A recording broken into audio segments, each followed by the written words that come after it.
evening and welcome to round 4 of our USAC 1974 championship here at ISO. Coming to you tonight from the Trenton Speedway in New Jersey. And with me in the booth tonight I have Dave Miller. Good evening, Dave. Good evening, Jonathan, and greetings from the cockpit of the Al Laquasto McLaren once again.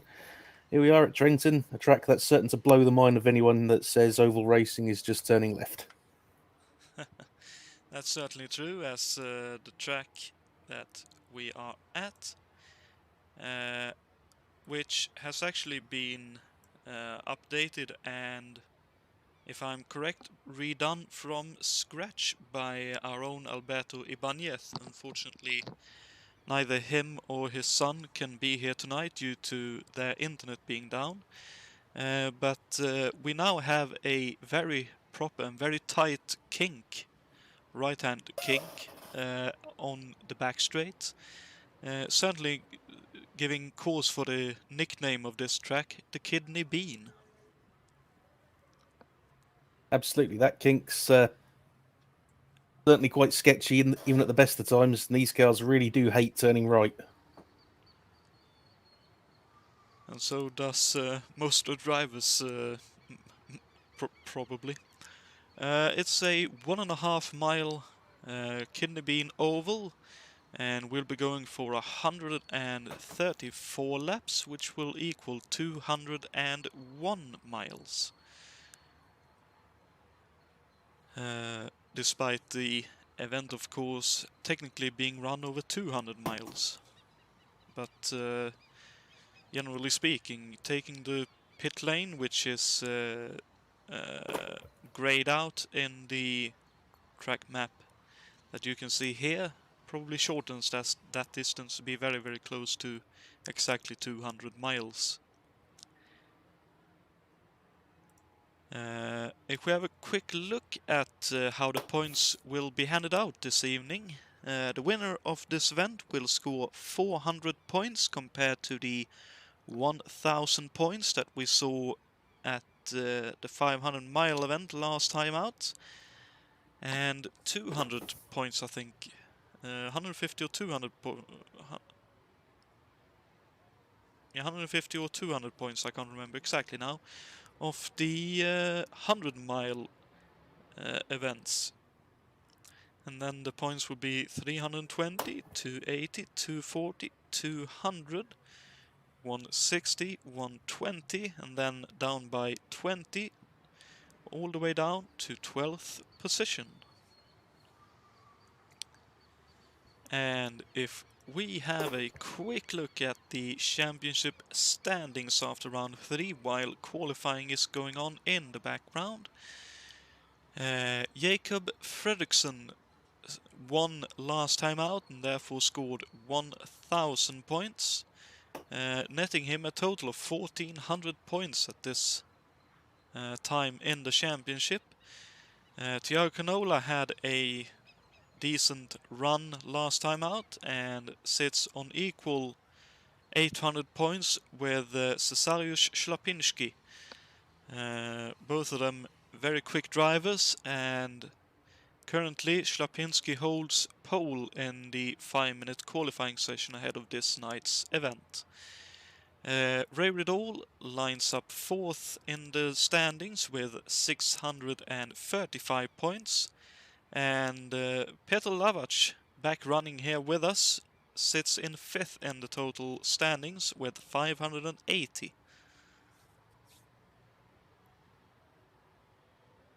And rest assured that despite it looking a little bit one-sided with 600 points at the moment between 1st and 2nd in the championship will run far closer as we come further down the line here. And also a few news for you here for this round, and the Panelli VPJ3 made its debut in this round in 1974. And it was a new car that attempted to take advantage of USAC's mandated smaller fuel load. I think it was a 20% loss of maximum fuel in the car, so therefore also a smaller and narrower tub, which the Parnelli VPA 3 went with, was possible. And only 2 were built, and both driven by Andretti in several races. And a couple of other news on the driver front. Jakob Fredriksson, who has been doing one-off drives so far in this championship, joins Grand King races as a full-time driver. And Thiago Canola has also been offered a full-time drive with Robert L. Fletcher, the privately entered Eagle, I think that is, as a full-time driver for the rest of the championship. And I reckon both of those will be drivers to look out for this evening.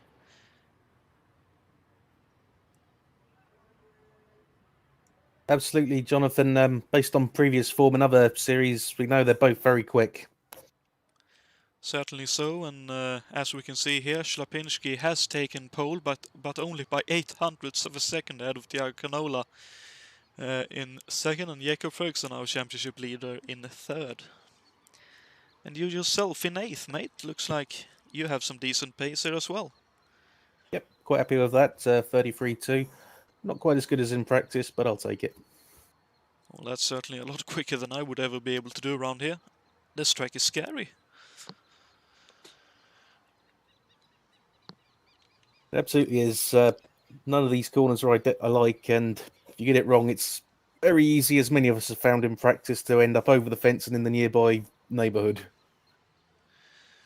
Or in the lake, if you're really unlucky. That's certainly a thing if... okay, so sessions changed, unfortunately, but... let's see, I just need to minor that down a little bit. Let's see if we can actually find some of those houses. As Dave has alluded to, there we have a few of them in the background. On the other side of the track, and it is possible to actually, if you end up off track, to visit those houses, I've been told. Absolutely is, and I can speak from experience on that one. For good or for worse, at least you'll have somewhere nice to stay while you wait for the rest of the drivers to finish the race, I suppose. It's a nice lady there offered me a cup of tea and a biscuit while I was waiting for the tow truck. That's certainly good to hear. And very nice of her to do so. Let's see if you find, there we are, with the whole field in the pits as the driver's briefing is ongoing. And as you will also be able to see in this wider view, there is a lake in the middle of the track. With the way the simulation works, you will skid on top of that if you go off too far, but there's also a likely situation of the driver being disqualified for cutting the track, which I suppose would be more or less correct, because if they did end up inside the lake, the engine would probably cease to function fairly quickly after that. I think cutting the track would be the least of your worries at that point. Very much so.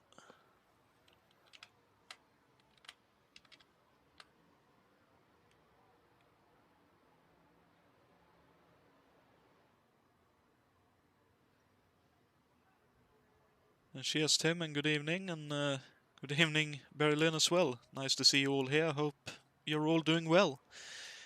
With the current situation, I hope we'll be able to put on a good show and give you a couple of hours to think about other stuff than whatever is going on elsewhere.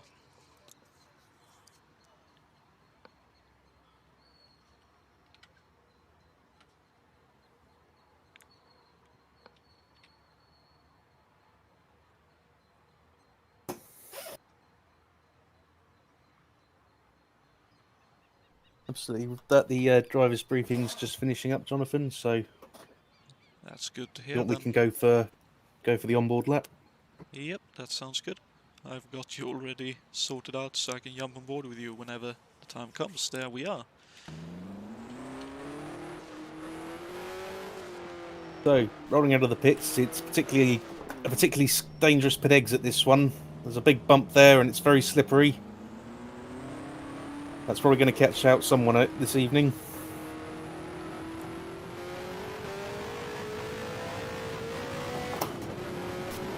Building up the speed as we come through the kink. Up towards turn 4. Because we have more than 4 here.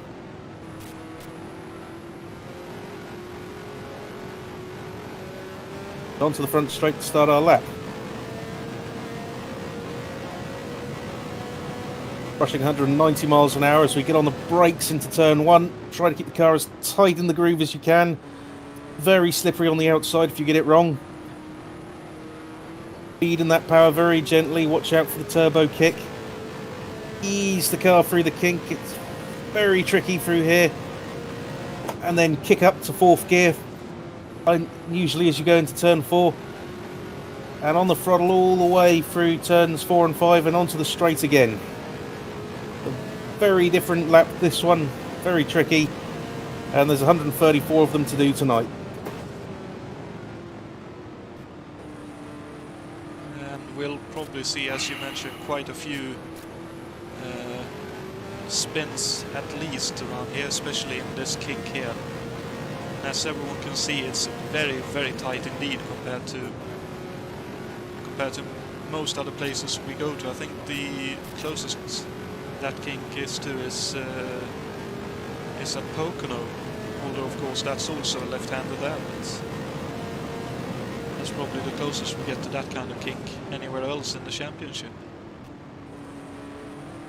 Absolutely. In the case of the Poconos corner, that's at least it's going the right way for this car. In that these cars just simply aren't designed to have load on the left-hand side. Indeed, because all the fuel is more or less tilted towards the inside, isn't it, to improve the balance for most of these cars. Yep, generally these cars have their fuel tanks in the left-hand side pod, which is, I believe, the main difference between the new VP3 and these older cars. Which should, hopefully for them, give them a tiny advantage with having to turn right as well. Well, as designed, these cars would have had fuel in both the side pods, but after the disaster that was the 1973 500, that was put a stop to. Yes, indeed.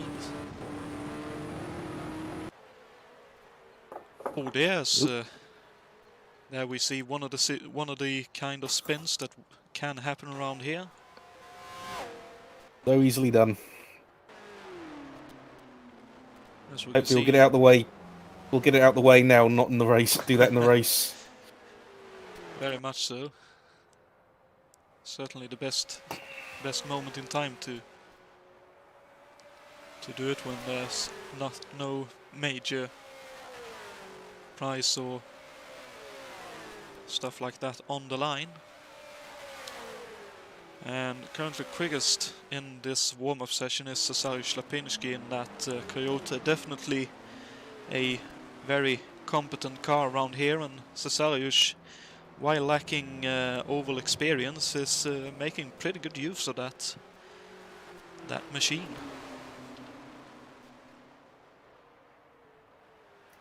Absolutely, that is a very, very capable car, that Coyote.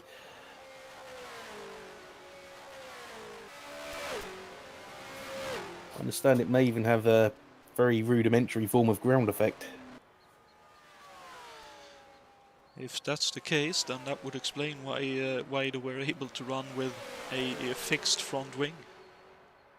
Run it as well as they did.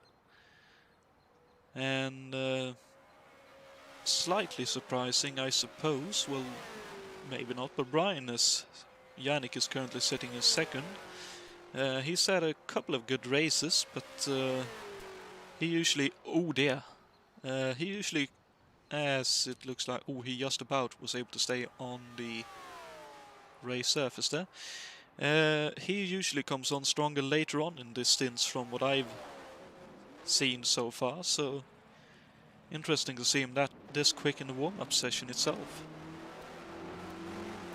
Well, the car does change a lot over the stints, especially around this track, as the tyre wear, well, on the right-hand side is very high due to the nature of the corners. So the balance really does shift as you go through the stint. Certainly, and something also to note as I look at the timesheet, while Slapinski is flying away at the top of it, everyone else is covered by just over, well, everyone, but second to ninth is covered by just over half a second, which is very impressive indeed. And of course it is, I suppose, a 33 to 34 second lap around here, 32 on low tanks maybe, if you get a tyre wear in your favor. But that is very tight either way.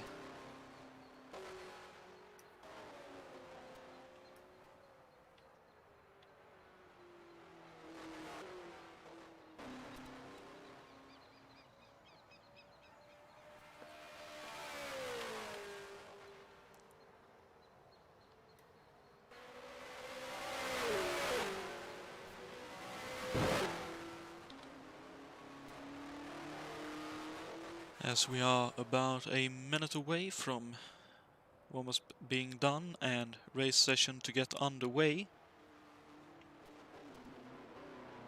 Oh dear, there's been a bit of an incident in the pits there. Looks like someone headed for the pits. Their pit stall didn't quite make it around Peter Lavac's machine. And we have, if I counted correctly, 19 cars in this event. And quick predictions. What do you think, Dave? Will Slapinski have it all his own way, or will anyone be able to challenge him here? I think in terms of pure speed, I think Slapinski's got the edge, but you can never count out the guys behind him. Certainly Yannick, Yates, Canola, all of them could easily win this on strategy.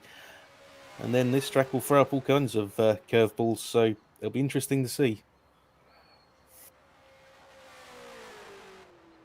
It certainly will, and best of luck to you and everyone partaking in this event, and hopefully everyone will be able to finish, even though there will probably be a couple of spins. Hopefully no one will hit the walls or end up inside the lake.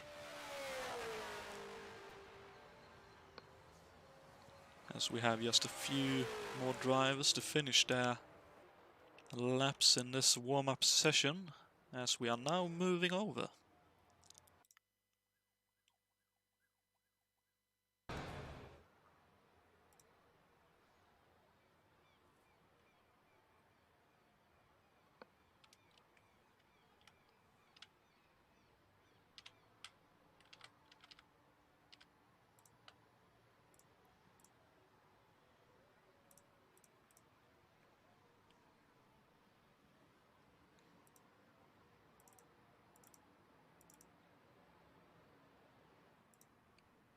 Sound muted. Sound resumed.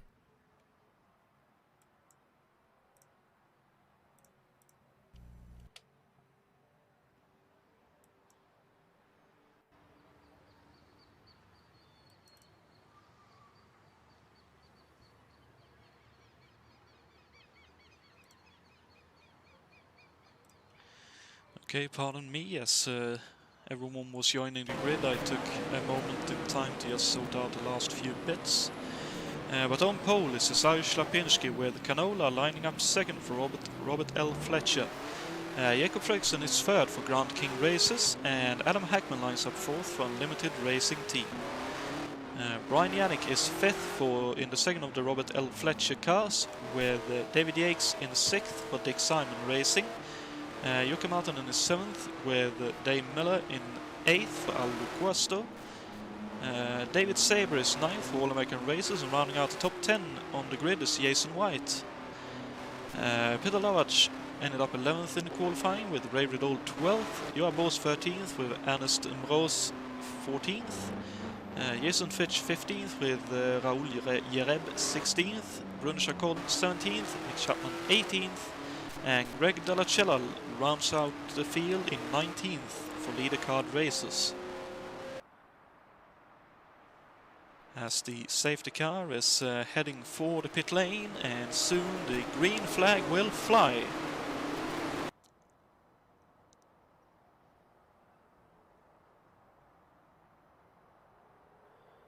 And there the flagman goes, and the race is on the way. Oh, and Slapinski immediately hits the wall and ends up in the outside barrier, so dearie me! No. Oh! And Ernest Mroz got picked up as well, and I think whoever started in third got picked up as well in all of that. Let's see if we can find out. It was Jakob Fredriksson got caught up in that as well, so it looks like Slapinski either broke the rear suspension or picked up a puncture and all that, and he's already retired from the race. Oh dearie me, that's very unfortunate indeed. That looked like a turbo kick that caused a tank slapper, and then Jakob ended up with nowhere to go, as everyone else has raced back to the yellow. So Thiago Canola is first after all of that. Adam Hackman is second, with Yannick in third, Martin in fourth, Yates in fifth, Fredriksson holding on fairly well in sixth at the moment, Bos up to seventh, Miller still in eighth, David Saber ninth, Peter Lovac in 10th, White 11th, Ray Riddle 12th, Fitch 14th with Chapman 15th, Chacon 16th, Dallacella 17th, and Ernest Mroz understandably in the pits for repairs. And with the short nature of this track, it'll be very quick to end up both 2, 3, 4, 5 laps down, wouldn't it? Yep, well, a 30-second lap under green conditions. If you make a pit stop, you will lose a lap under green. Not so bad under yellow, but still not how you want to start your race. That's certainly true, as Jakob Fredriksson also heads for the pit lane for a couple of repairs. He also hit the wall, of course, and made contact with Slapinski, so very unfortunate for all three of those guys. But hopefully both Mroz and Fredriksson at least will be able to continue in this race. And I suppose that will have been a bit of a scare for you, having started about in the middle of this pack of cars here. Yep, had to get very hard on the brakes to avoid T-boning Slapinski as he came across the track there. Oh dear.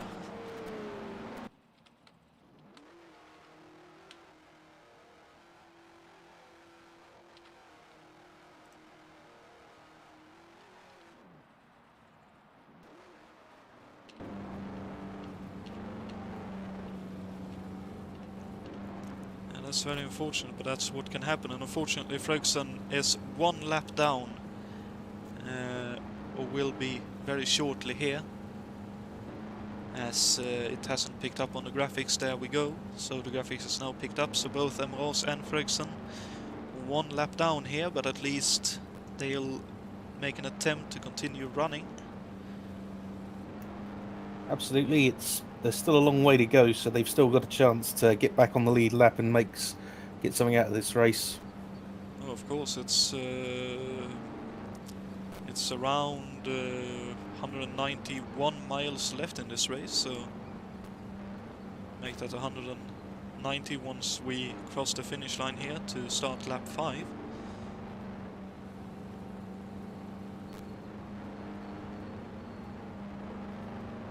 We get the one to go signal. Sorry, 194 that would be. My brain and maths aren't quite working this evening. And thank you very much, Dave, for letting me know that. Looks like those were the only two drivers to pit at this time. Everyone else has stayed out. So hopefully we'll have a clean start this time around with everyone getting going, and we'll get a good green lap stint here and see how everyone stack up in terms of both fuel burn and tyre wear. Yep, we should be looking at a 2-stop race. Fuel tank not quite big enough to do it on 1 stop.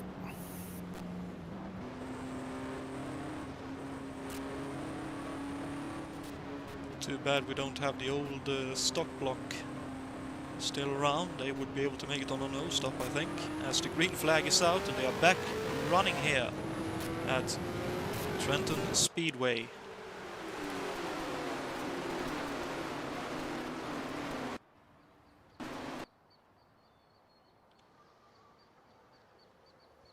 I think the stock block would be an evil monster though on the tyres after that long a run.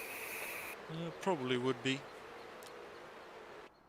Well, it looks like everyone has survived at least the opening bit of this 6th lap, and it looks like everyone will have finished, but is still running the 6th lap of this race onto lap 7, and Canola has held on to his lead after the restart. His teammate Brian Yannick up in 2nd with Hackman in 3rd, Martin in close pursuit in 4th with Yakes, and then we have you and Dave Miller, you have Bors,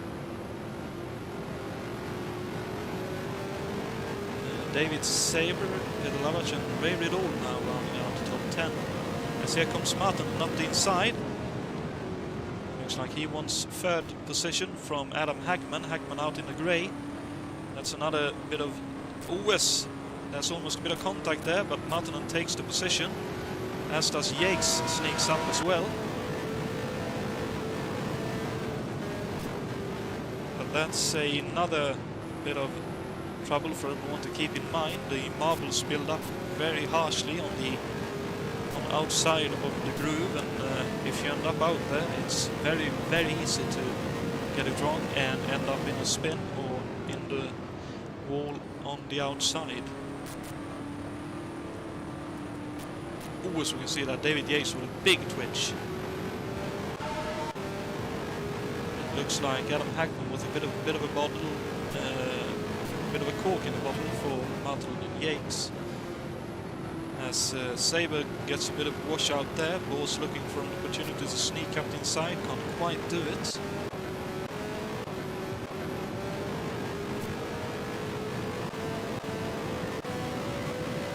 Right, looks like down to Raoul Jereb. There's another group of cars from Rain 10th to Raoul in 13th.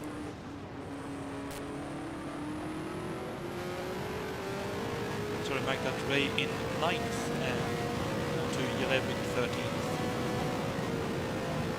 Whereas it looks like Jason Fitch has a bit of an evil car early on in this fuel stint. Looks a little bit nervous on the rear end on the entry to 4 and 5 there. And there's Mick Chapman in 14th, Chacon trying to hold on to him in 15th. Greg Dallacella running in 16th, but between him and the other drivers, from what I can see on track, maybe it's on one of them. Yeah, this is Emrose running in between them. So Jakob Fredriksson is actually up to effectively 14th on the road at the moment, so trying to get that lap back that he lost earlier on. As we can see here, Dave Miller got sneaking up the inside of Joa Bors into turn 1. Stays inside the groove, so that looks like that should be position done and dusted for now.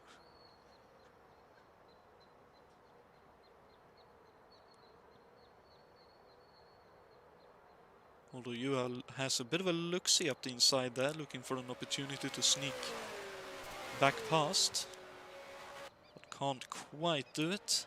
And then there's this more or less group consisting of Saber, Hackman, Jason Martinen trying to chase after Yannick and Canola up in front.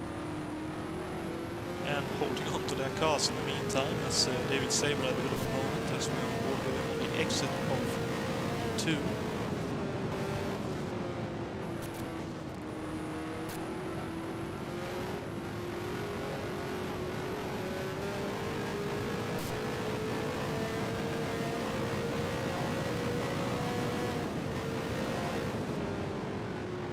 Saber. Oh, as Yakes is very, very wide there. I think he may have even scrubbed the wall. Oh, and sideways as he tries to get the power on again on the exit of 2. That would have been a very close call for him, as David Saber looks for a move on Adam Hackman here. Almost contact there, but looks like Hackman will hold on to 5th for now.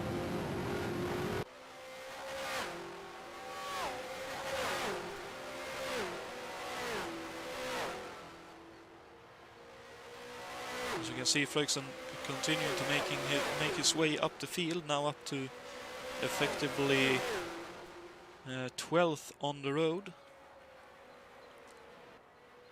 It looks like the class acts of the field at the moment are the Robert L. Fletcher guys, running 1st and 2nd. 3.5 seconds ahead of the next car in line, which is Jukka Martinen for the Works McLaren team.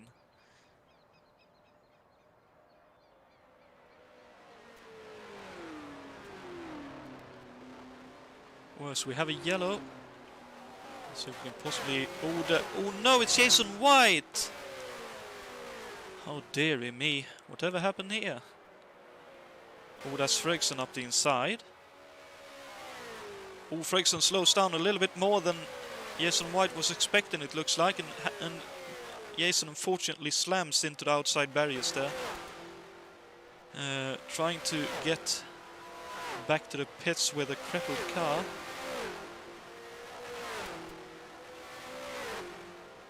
Oh, and that doesn't look very good, unfortunately. Oh, as he has another spin to the infield, hopefully he will be able to keep the engine going and get back to the pits to get that car repaired. I know Jason was very much looking forward to this race. Him along with Alberto Ibanez and Richard Wilkes, David Saber and Brian Yannick has been doing a fantastic job on this track. It must be said, it is looking gorgeous. Oh, and that's a puncture for Jason as well, so that's why he's struggling even more than one normally would, I think, to get back without a rear wing. But he's almost there, so hopefully he'll get it sorted very soon indeed.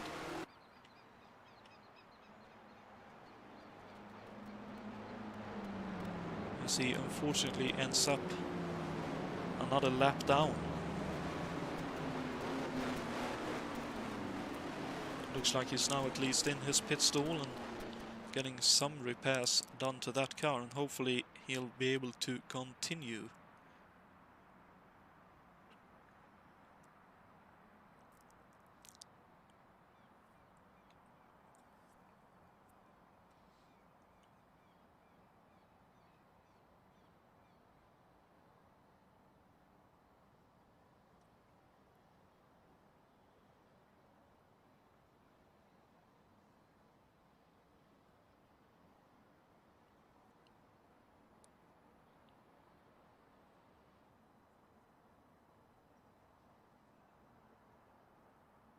And it is a beautiful field, this, as we can see. I think that's one car heading for the pit lane there. No, okay, just running a tight line. That's Greg Delacella, I think that is, heading for the pits for leader card races. But a quick run down the field, as I think we have 1.5 laps to go until we have a green flag. Teo Canola, of course, leads with Yannick in 2nd, Martinen in 3rd. Yakes in 4th, Saber 5th, Hackman 6th, 7th for Dave Miller with 8th for Juha Bors, 9th for Ray Riddle, and rounding out the top 10 at the moment is Peter Lavac. Jason Fetch in 11th with Raul Jereb in 12th, Bruno Chacon in 13th with Mick Chapman 14th. Greg Delacella on his way out of the pits in 15th. Fredriksson still a lap down to the leaders, but effectively 11th on the road, making a good effort to get back up the field. Anderson Moros also still a lap down to the leaders, trying to make his way back up the field. And Jason White, unfortunately, still in the pits, making repairs to his machine. And with that, we've just got one to go. Thank you very much. And of course, that's also the sole Val Panelli car in the field tonight.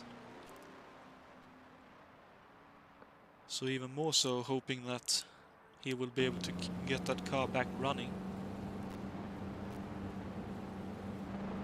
But if not, I'm sure he will join us in the booth and give us some expert knowledge along with Dave Miller and myself to bring us home in this race, as we have 114 laps still to run.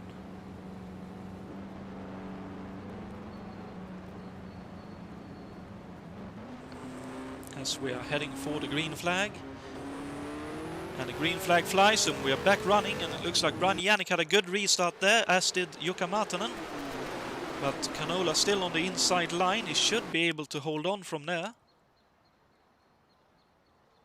Unless he's way too cautious to his teammate there, and that means Brian Yannick is up into the lead. Whereas Martinen dives to the inside in 4 and goes past Canola. That's a very opportunistic, aggressive pass from Jukka there. When Yake's a little bit loose off of 5.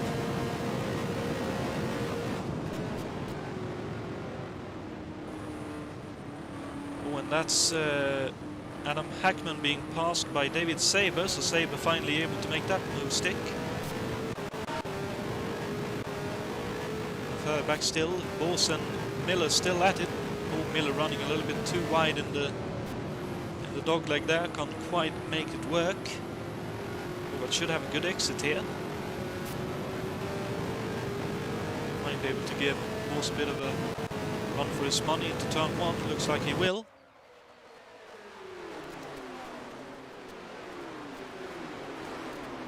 At least up the inside, able to stay tight enough there and takes the position away. And now it's Jakob Fredriksson to unlap himself on Joa Bors.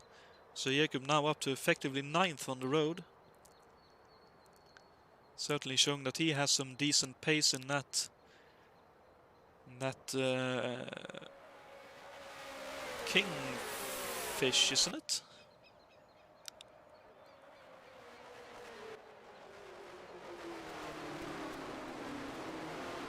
I believe it is. If I'm wrong, then someone will certainly shout at me within a short time. As Fredriksson now, we could see, unlapped himself. Yannick trying to open up a bit of a gap here, has just under a second to Martinen at the moment. So Martinen second, Canola third, then it's Jakes fourth, Saber, Hackman, Miller, Fredriksson a lap down, Bors, Riddle and Hlavac.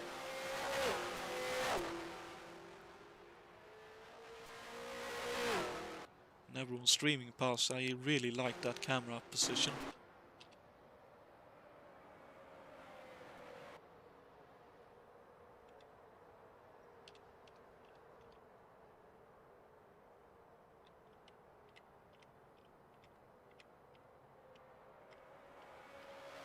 Looks like most of the drivers are now fairly spread out.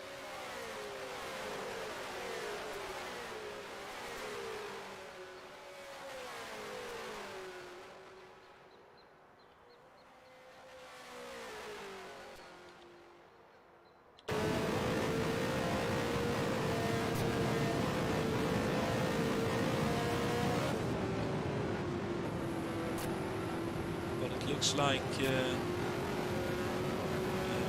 Miller has been able to gap Joa Bors by 3 seconds now, and keeping up with Hackman, so this could be a battle brewing in a couple of laps if Dave can get close enough.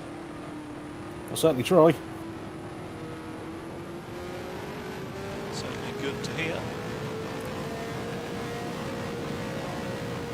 dirty air is very, very strong around this track, so that's not making it any easier.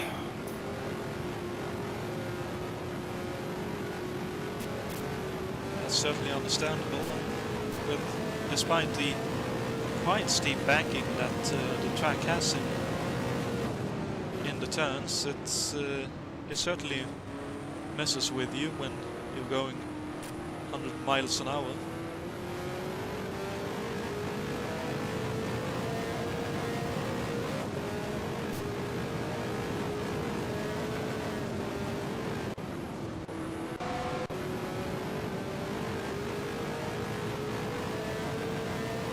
Also looks like Canola is slowly closing in on Martinen.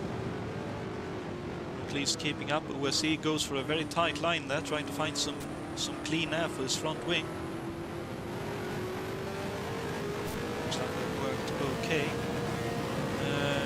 Of course, another driver we're unfortunately missing is Dana Schurer, who, when we run this race in '73, with slightly different cars, of course, absolutely schooled everyone else on how to drive this track. And I wonder if anyone has been studying how she was able to do that.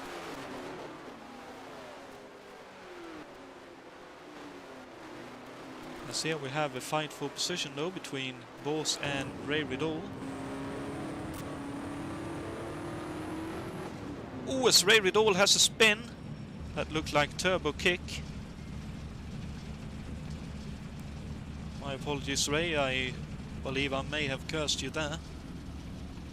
Just as we jumped on board and was about to see a bit of a battle there, unfortunately Ray had one of those kind of spins that you can have around here, and not much you can do about it.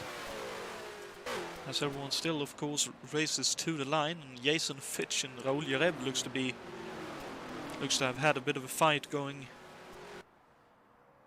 towards the end of that lap. As we can see, several drivers I think is pitting. Indeed it is. Canola, Hackman, Martinen with a very quick splash in Astra. I think he only went for fuel compared to tires and fuel for Canola and Hackman, and you have Bors in the pits as well.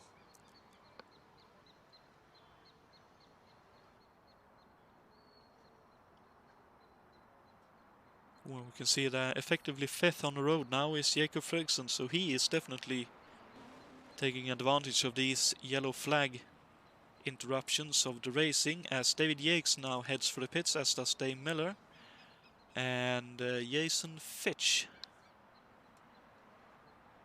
I believe that is. It is indeed.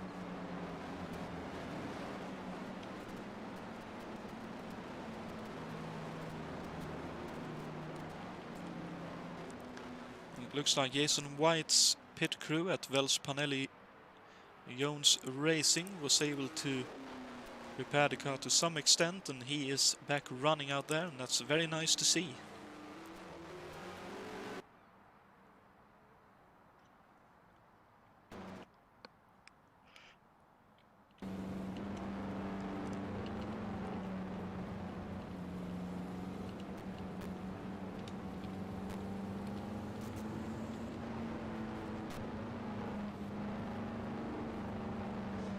Nice to see you, Anya May. Hope you're enjoying the show so far.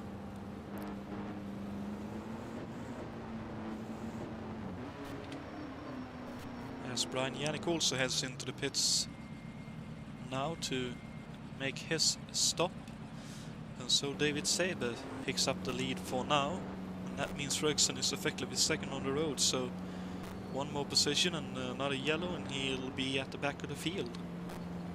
I fear he may have left that a bit late. We just got the one to go signal. Oh dear. Well, at least he should be able to get out before the safety car comes around, but that certainly is a bit on the unfortunate side for Brian there.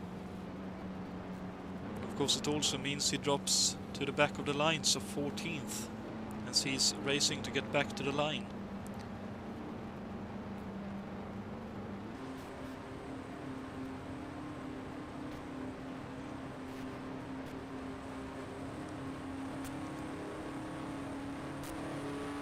as we are coming to the start-finish line, and the green flag is out, and we are back racing once again.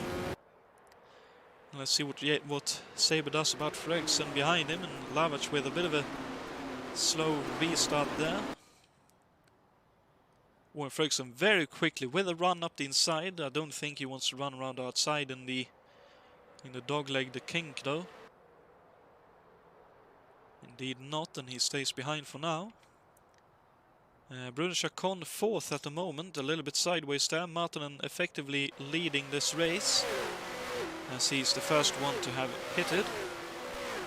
As he now goes up into fourth for the time being.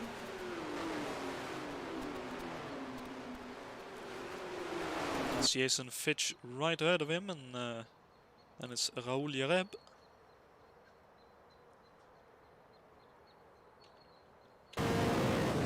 As Jason White takes the wide line there, lets the faster car by, as we can see up ahead. Jakob Fredriksson has lapped himself and is now on the lead lap. Just to be noted, but he is on the lead lap. If all goes well for him, he'll very quickly be up there and giving everyone a run for their money. He'll be doing his yellow flag dance now. For sure. We'll have to see whether it works or not. As Ray Riddle and Thiago Canola looks to be in a bit of a battle here. McLaren versus Eagle.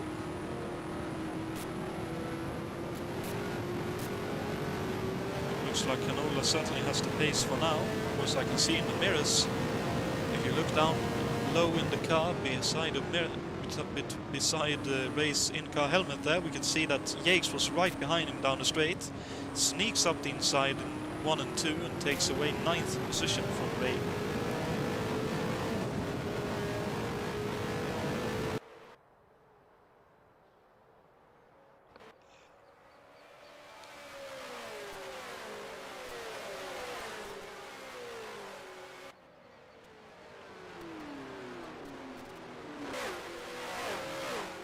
Oh, and a bit sideways off the last corner. I think that was Emrose.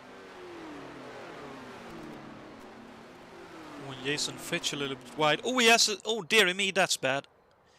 And there we have Jacob's yellow. Unfortunately, Jason Fitch ended up wide in 1 and 2, and I don't know whether he tried to squeeze a bit of the power on.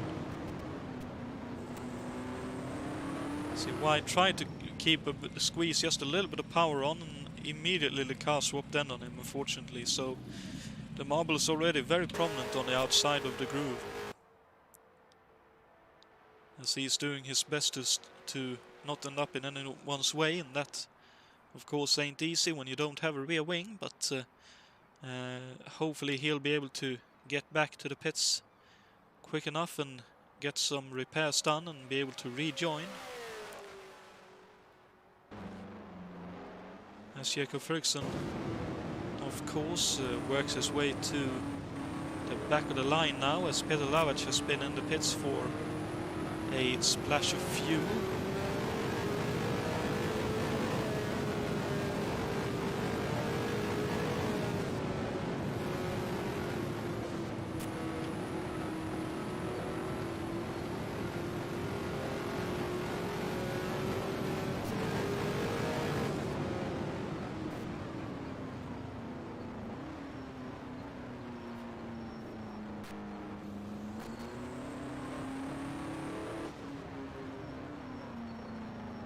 Certainly, unfortunately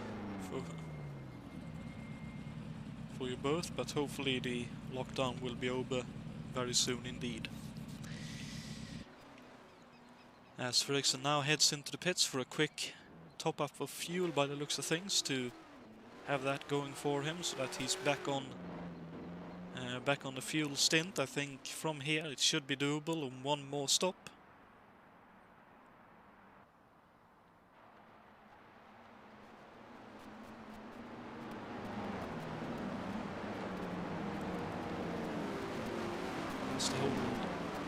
field still running, snails its way past the camera.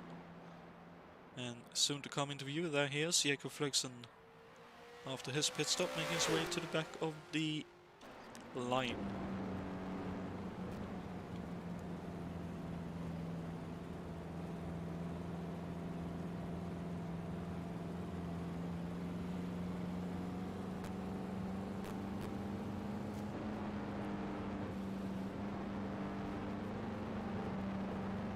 Saber and Jereb has yet to pit, so they must be running towards running their fuel towards the end of the race rather than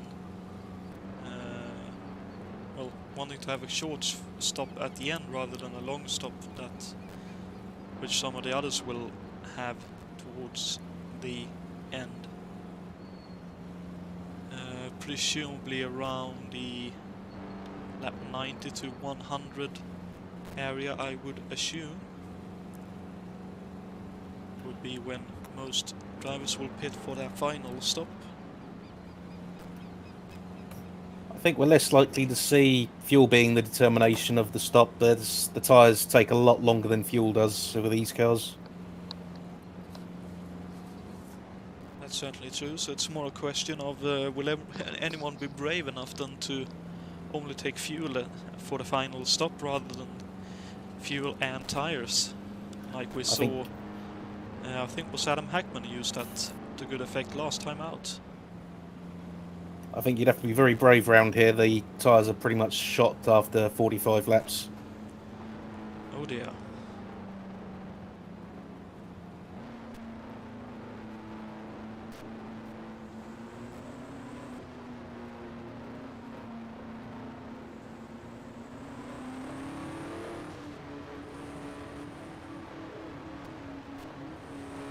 Looks like we'll have green flag this time by the sound of the revs in David's car. And the green flag is back out, and we are back racing here at Trenton Speedway. And now Saber, who has not pitted, is running with older tyres, and Martin with new tyres shoots out of turn 2 up the inside and 3 the kink, and looks like he takes the position fairly easily there. That certainly shows that, as Dave mentioned, fuel won't be too much of an issue. Tyres will certainly be, if that's anything to go by, the difference in speed between Jukka and David there. And now, of course, Jukka will have a bit of an opportunity to open up a bit of a gap here, as the next car to have pitted is Juha Boos, running in 4th at the moment. So he had a very quick, speedy stop there, and another one to look at to make his way up the field here will be Jakob Fredriksson, as Fitch has been able to make repairs and is back out running, currently sitting in 17th. And about to fall one more lap behind Jakob Fredriksson by the looks of things.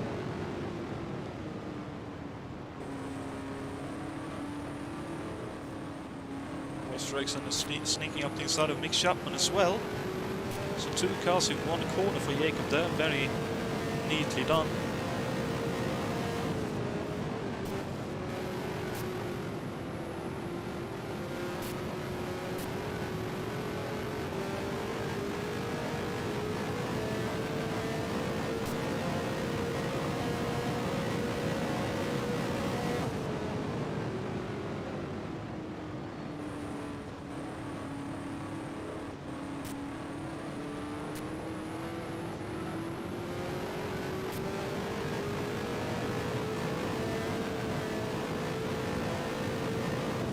Unfortunately, we have another yellow. Oh, that looks like a big one. Oh, that's Juha Boos. We're just talking about him. I wonder if there may have been a bit of contact with someone there. Let's see. He lost it on his own, like it collected him. Oh dear. Oh, okay. That's very unfortunate for both of you. So Juha heads for the pits. Oh, and Dave is doing so as well. Oh, dearie me, looks like... And that's why you shouldn't reverse in the pit lane. Aha. Well, that's very unfortunate indeed, dearie me. Ay, ay, ay. Ooh. Yeah, that's very unfortunate indeed.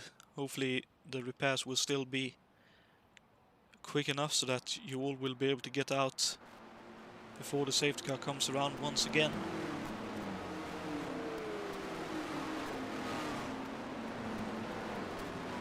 But with this yellow, let's have a quick look at the trivia question for you this evening, so that you have something to ponder while we wait during a few of the yellows. So the question for you tonight is, who won the last IndyCar race held at the 1 mile version of Trenton Speedway in 1968? Was it A. Mario Andretti, B. Roger McCluskey, or C. Johnny Rutherford?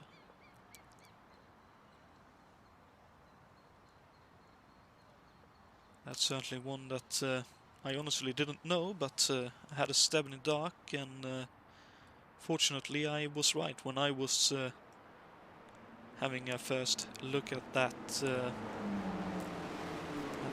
trivia question. And also, while we still wait, let's have a quick look at what's coming up at ISO in the near future. Next weekend, on Sunday, April the 5th, we will be running the 1997 AMP Bathurst 1000, the Super Taurus, and that will be the second round of the Lukas Vidra Trophy, which we run in memory of Lukas Vidra, a good friend of ours, and hopefully that will be a fantastic event. I, for one, am certainly looking forward to that, and I'm sure many others are with me. And it should also be noted that that race will be run over 80 laps, so about approximately 3.25 hours. There are still a couple of cars available, and you can run it as 2 drivers if you would like. Next weekend after that is the 1991 Formula 1 Championship, round 6 of 16th. Sunday, April the 12th, coming to you from Hermanos Rodriguez in Mexico. And 2 weeks, the week after that will be rounds 13 and 14 of 16 for the 1997 Australian Super Touring Championship, running April the 15th from Lakeside International Raceway, the second time we've visited Lakeside in that championship.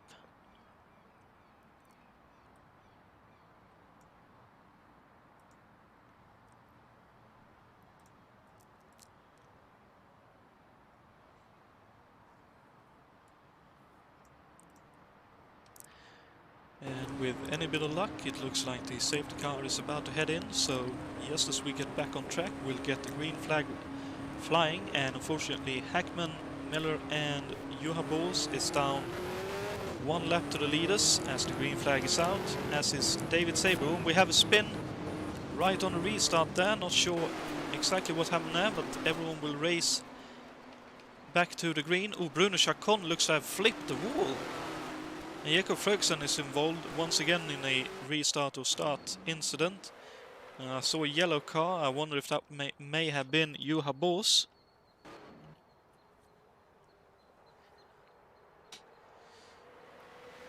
It looks like Thiago will hold on to his lead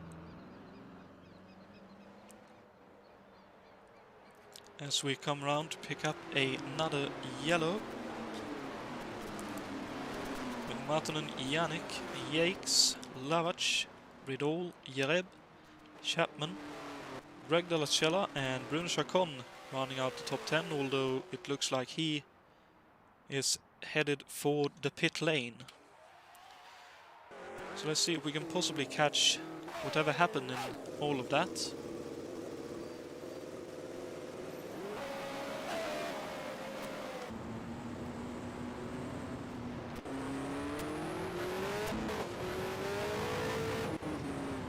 So it looks like Fitch and Fredriksson got together there. And then your boss got caught up in it.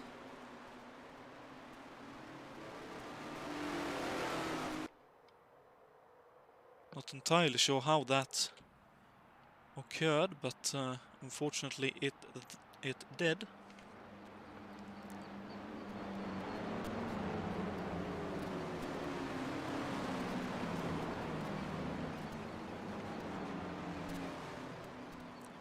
So Boss back in the pits once again for repairs. Brunner is in there. Fredriksson on his way for a couple of repairs. Saber out running still, and Meros in the pits, so I wonder if he got caught up in that as well.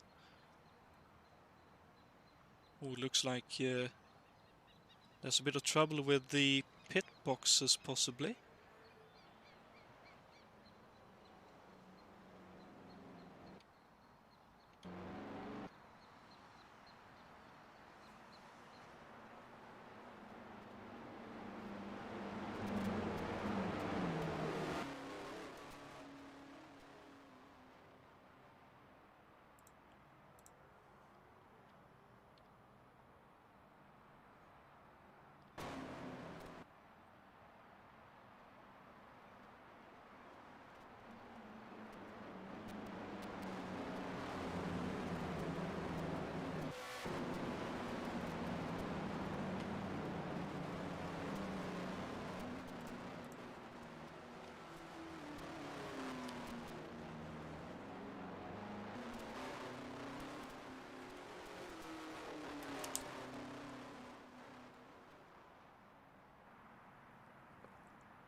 I did notice someone is making their way back around or past. So that's Bruno Chacon, who's been let past and can rejoin at the back of the line at least. Although one lap down, he's only a lap down. He was in danger of being further laps down.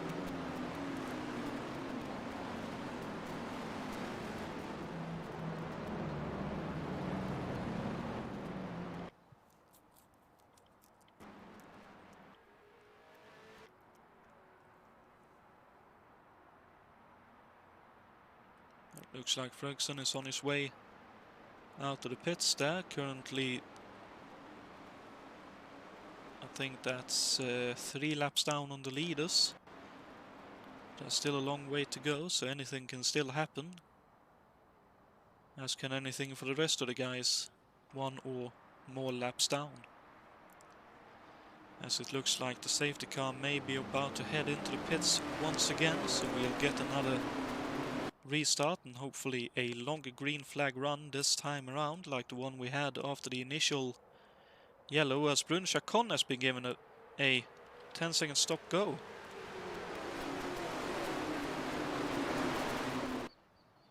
Well, the way we have decided to do things, if he feels that is incorrect in terms of what the game and everything should have told him, he do not have to serve that, and can take the choice of letting us know why he felt it was wrong and for us to look it up, with the risk of course of the penalty being harsher than what it would have been to begin with a 10-second stop go. As Brian Yannick looks like he just made his way past David Yates. So the Robert L. Fletcher boys once again working their way to the front of the field. And currently 9 cars on the lead lap with Greg Dallascella in 9th. I think he'll be very happy with that.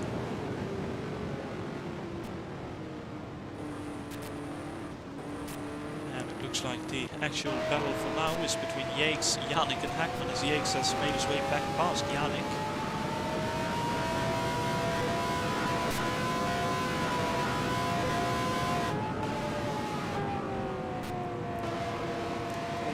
yellow, unfortunately. Let's see if we can find out what happened. Greg Dalcella in the pits.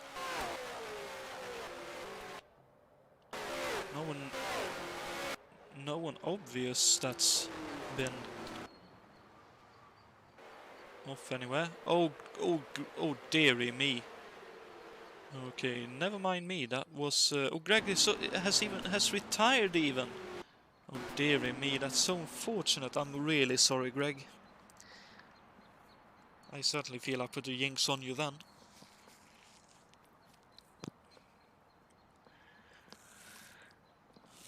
Well, at least I hope you had fun while you were still running, and hopefully you'll enjoy the broadcast.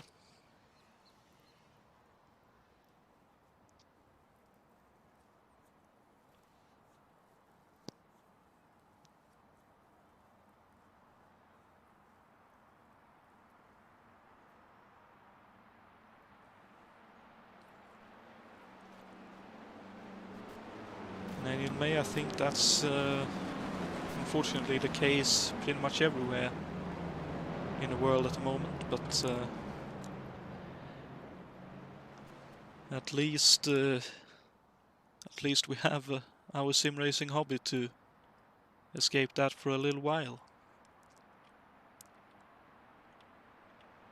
As the top 10 now is Canola ahead of Martonen, followed by Jakes in third, Yannick in fourth, Lavach fifth, Jereb in sixth, Ridol seventh, Mick Chapman, the final car on the lead lap at the moment, in eighth. Then we have Hackman in ninth and Dave Miller rounding out the top 10, with Juha Bos 11th, Saber 12th. Greg Dalcella unfortunately retired and currently 13th. Fredriksson will soon be 13th. Chacon soon 14th, and Moore soon 15th. Jason White in a few laps 16th, and Jason Fitch in a further, well, it's the same amount of laps actually, will be 17th. With unfortunately our early retiree being Stasariusz Szlapinski. And will be green this time around. Well, that's good to hear that this yellow at least wasn't as long as previous ones have been.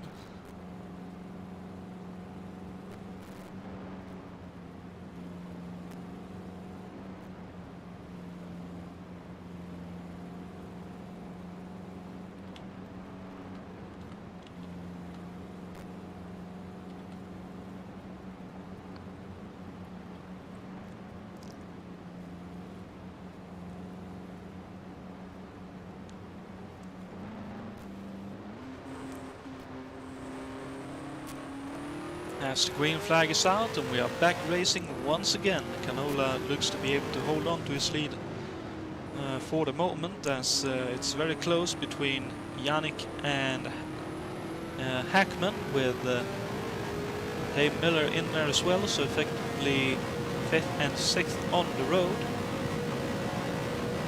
trying to unlap themselves.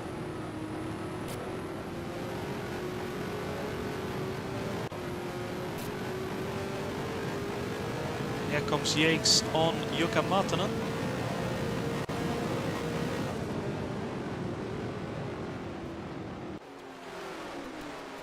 Looks like Jakes fairly easily there was able to take second position, although he's very loose on the exit there. Looks like he's able to hold on to the car though.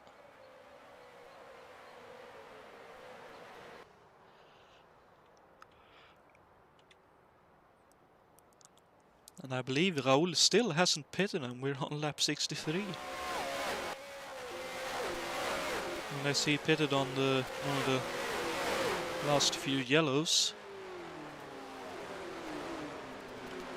And I missed this, as Hackman as well is working his way up the field, as is Juha Bos to try and get back on the lead lap. There's Fredriksson as well, running quick once again, trying to unlap himself and get back on the lead lap. I think he has enough laps if there are a couple of timely yellows for him along the way.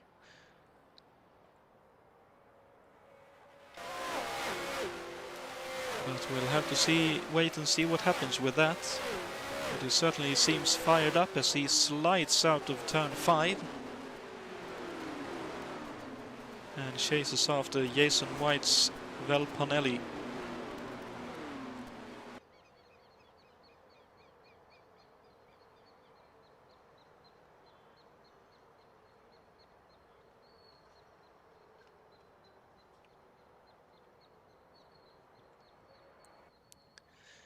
But Thiago Canola once again opening up a gap behind him, now approximately 2.5 as he started to slow down for turns 1 and 2. Looks like it's about 2.3 at the moment. And Jake still under pressure from Jukka Matanen and Brian Yannick.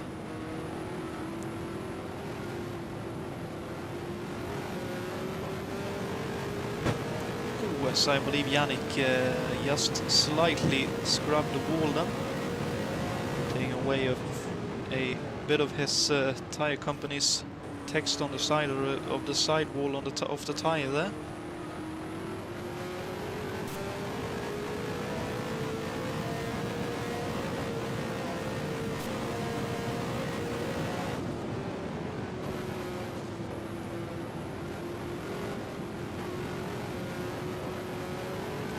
Matanen looking up the inside there on the exit of 5.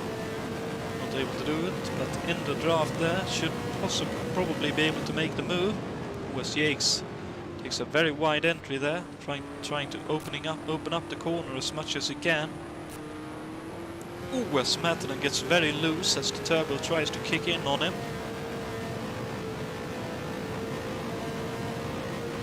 He's able to hold on for now, and all of this is certainly helping Canola, who now enjoys a 3.5 second lead over the rest of the field.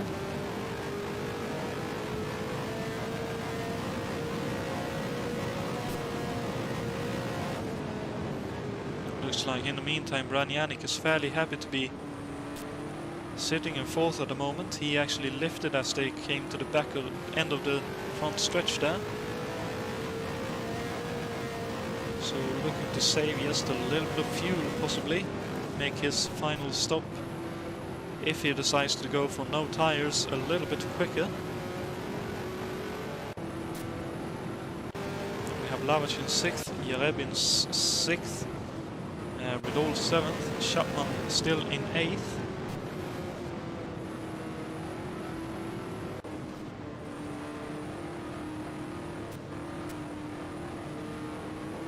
With Dave Miller 9th, trying to catch up to the trio in front on the track. With Hackman in 10th, I believe he's dropped back a couple of the positions effectively on the road during these laps on the green.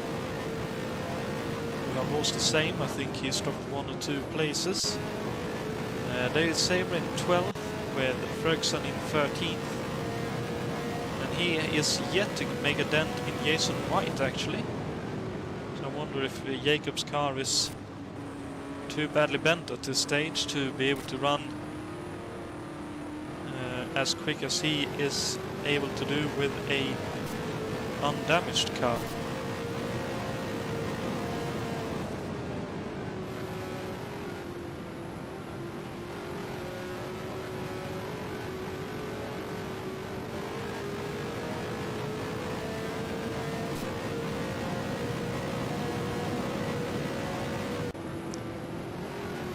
To say, to be fair, but Bruno Chacon is 14th as we have another yellow.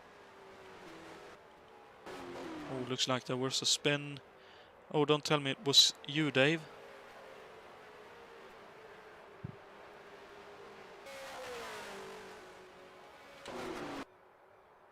Ooh, got a little bit too low down, a bit too much power maybe, and slightly nudged the outside barrier.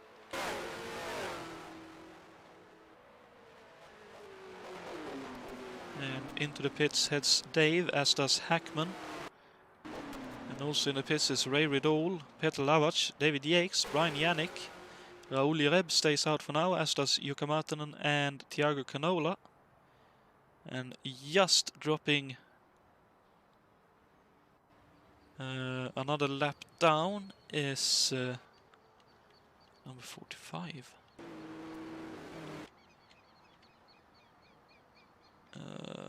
That is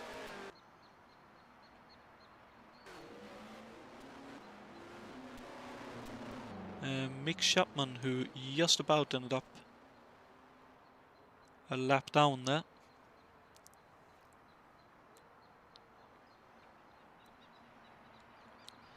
This looks like more drivers are now headed for the pits. Tiago Canola is in. He is actually the only one yet of those on the lead lap, along with Mick Chapman, who was just off the lead lap at the time of pitting.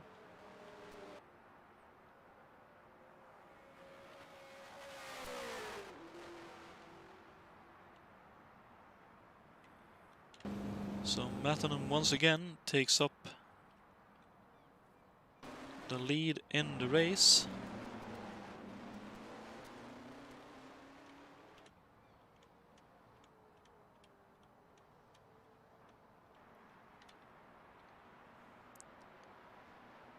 And as we are on the yellow, and I'd assume it to be a little bit longer, we'll have a quick commercial break, but don't go anywhere. We'll be right back after the break.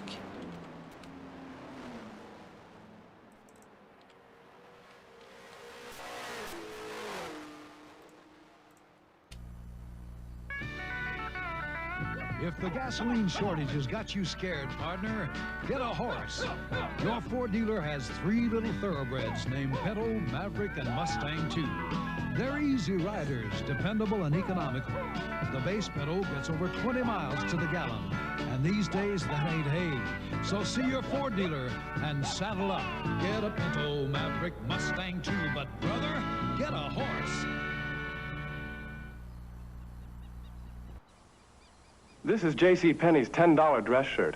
It's made of silky, smooth Ultressa polyester, a fabric many $14 shirts are made of. It has a special collar that feels soft but stays in shape, a feature many $16 shirts have. It has 7 buttons instead of 6, so that it won't pop open at the waist, a feature some $20 shirts don't even have. The J.C. Penney $10 dress shirt, probably one of the most expensively made $10 dress shirts in America.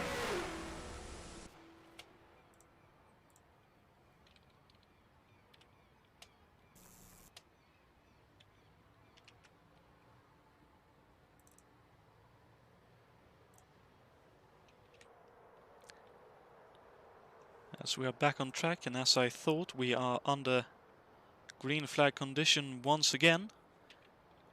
So my apologies for missing the restart there, but it's just a tiny bit of time lost there, nothing much. Matanen was able to hold on to his lead, as Jereb is the closest car behind. One car in between them in the form of David Saber's Eagle.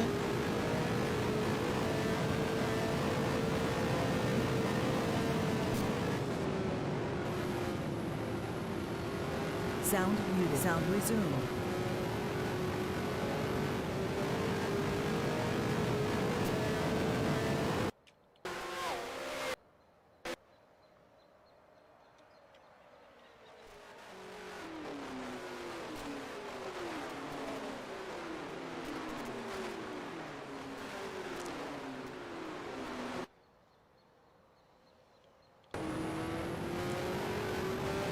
Looks like Slavic and Canola is currently in a bit of a fight here for 5th and 6th,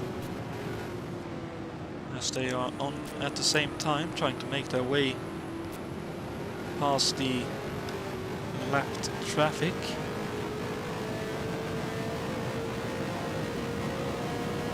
Well, Peter really picking up some speed at the end of the front stretch there.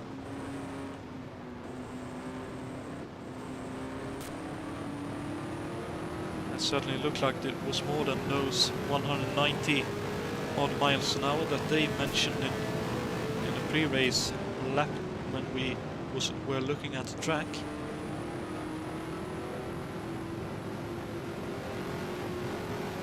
But he also Had to check up quite heavily into turn 1 to be able to stay within the limits of the racetrack here.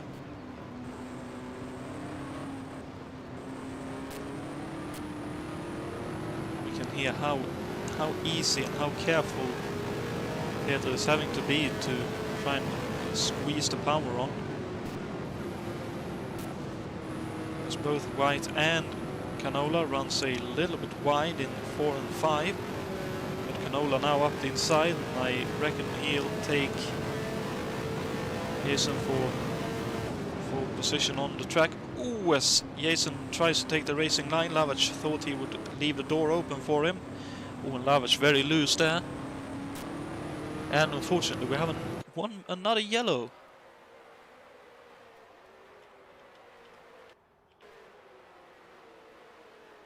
Well, it looks like Dave Miller has been in a little bit of trouble once again. Oh, he got checked up behind. Is that Jereb? No, that's Lavach, isn't it? Yeah, so when Lavach got checked up, Dave Miller got checked up as well, unfortunately.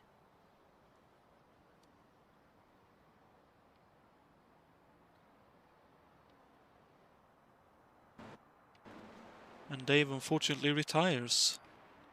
Engine wouldn't start. Ah, really bad luck, mate. You certainly put on a good drive. Yeah, quite disappointing, but we'll be back next time. That's the spirit.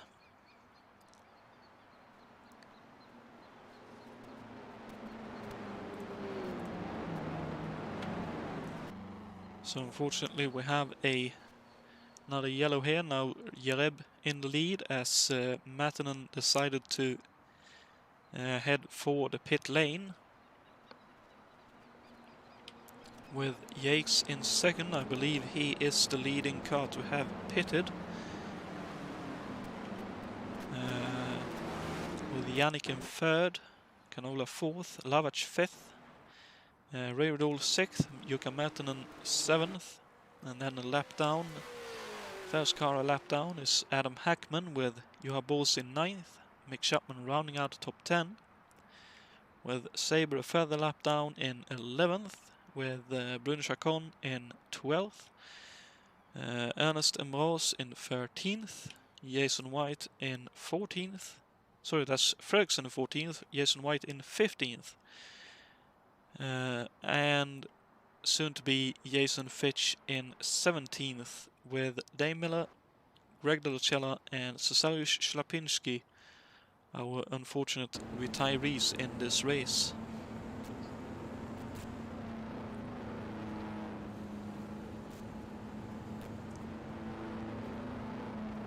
But if you're still here, Dave, what do you think? Will the leading cars that just pitted be able to make it on fuel to the end of the race from here? It's quite possible, especially with a few more cautions. I was myself aiming to make it to the end with no more stops and pray for yellows. Okay, that's very interesting then. As Raoul Jereb is staying out and wanting to make sure instead that he can make it to the end. I suppose, since he hasn't pitted yet, with everyone else deciding to.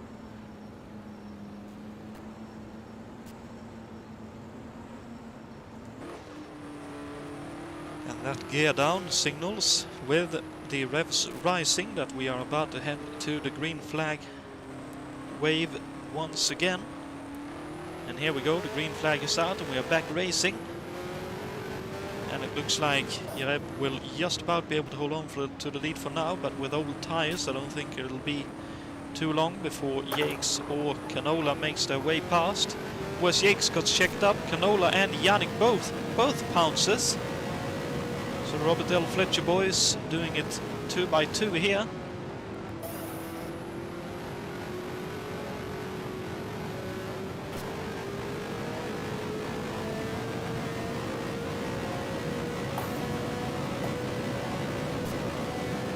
Yannick looking up the inside of his teammate.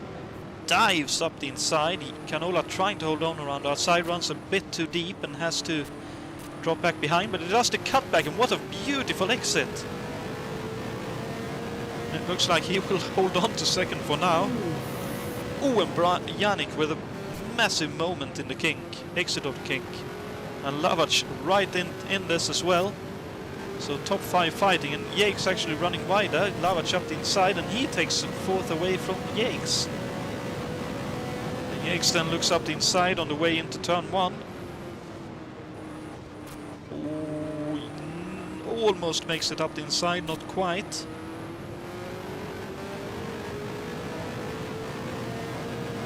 At the moment, Yates coming out of 2, and that's got him a little bit of momentum. Yep, and that's Hackman trying to look up to unlap himself there. Jukka Mattinen's on the move a bit further back, going around the outside of Grant Riddle. Wow, that's impressive. That will be Ray, not Grant, I think. Quite correct, the Ray Riddle. As Yannick finally makes the move on Canola stick and moves up into second.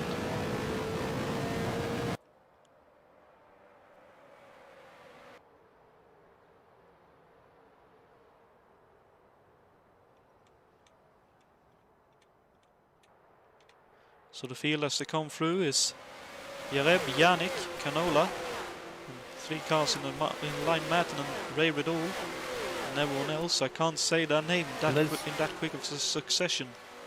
And Yannick's going down the inside through turn 2. They're side by side coming out of turn 2. Ooh. Yannick just takes the lead. It looks like Jareb had to check up there to not end up in the outside barriers.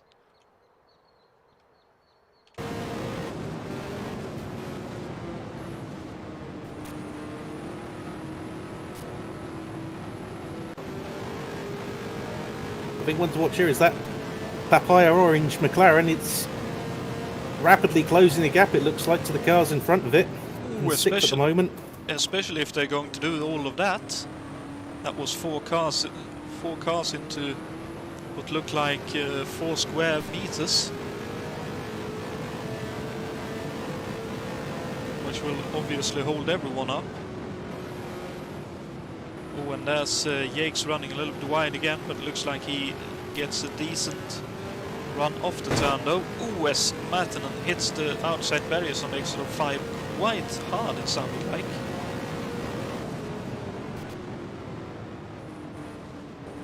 Yates has gotten past Thiago Canola up to third, and now he's having a look at Raul Ueb coming up towards turn 3 at the kink. Right on the gearbox of that blue car, and dives to the inside.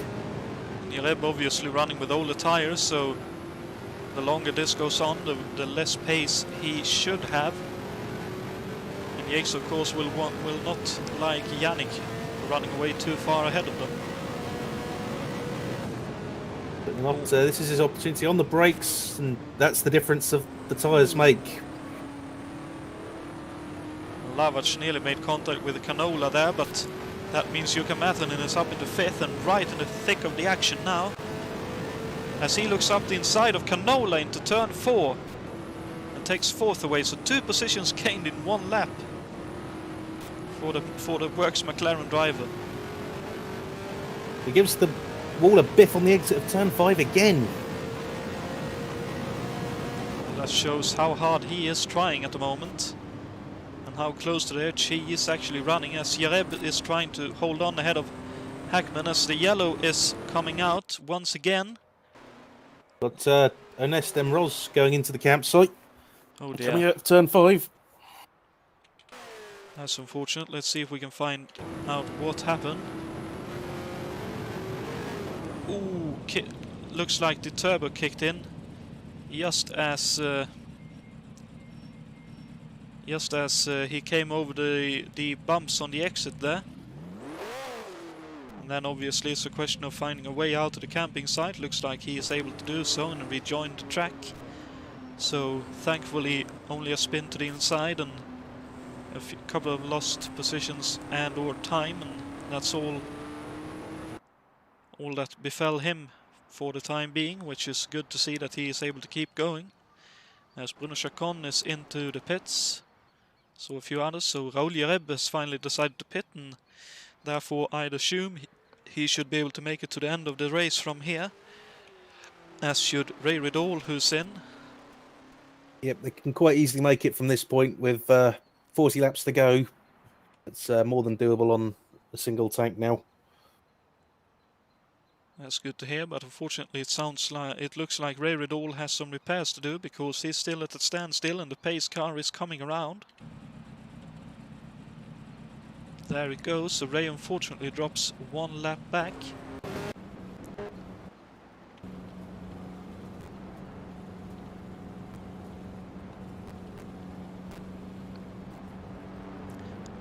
And the little gap that Yannick had opened up is now gone, and Yakes now will be sitting right behind him.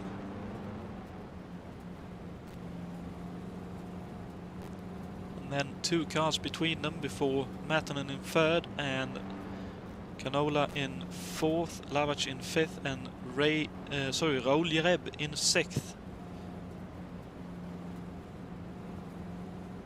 So this it will be a restart that will be very interesting to watch.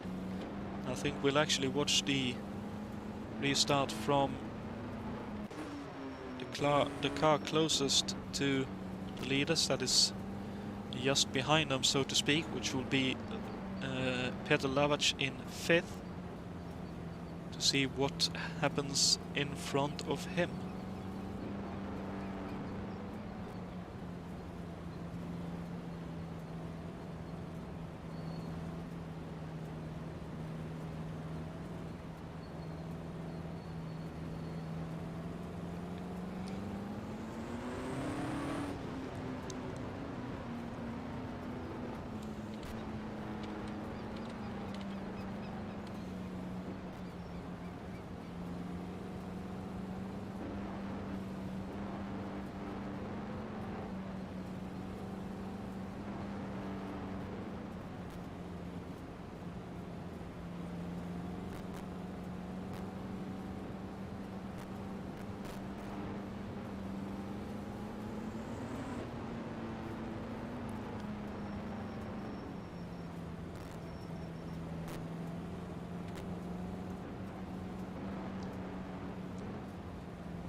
And I wonder also now whether these guys are actually safe on fuel, or if they need another yellow to make it. Going to depend on how much they fueled in the last pit stop, because it's quite possible to do it on less than full tanks. So I was going for 7/8 of a tank. That was my strategy. I suspect a few others will have as well.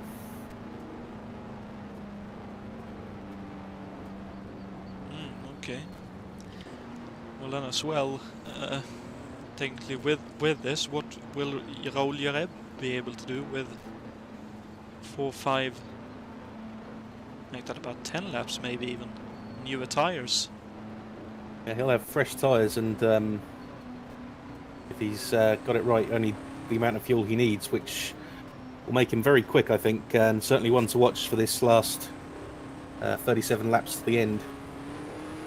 This will certainly be interesting to watch. Just the green flag flies and we are back racing, and Esther Rose goes to the outside of the track, very sportingly lets everyone by, so that the lead battle can continue. There's Jake's having a look at the inside of Canola. Doesn't go for it this time, but he'll be starting to work out how he's going to do it.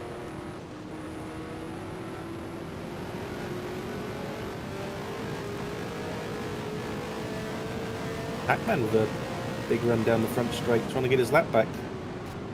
Yeah, and it looks like he's able to get it back on Yakes, and that put Yakes in danger from Matanen as well, who's up the inside. Matanen gets a little bit loose there. That could be Yakes' opportunity to retain second place.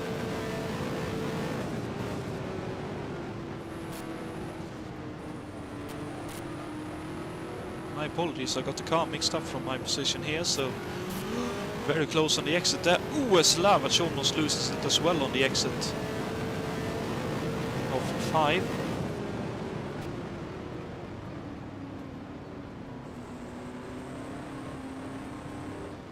Hackman obviously still in with a shot to get a very good finish here, so he wants to get back on the lead lap, but certainly looks like it'll be a tricky proposition now that Canola is up his inside as well.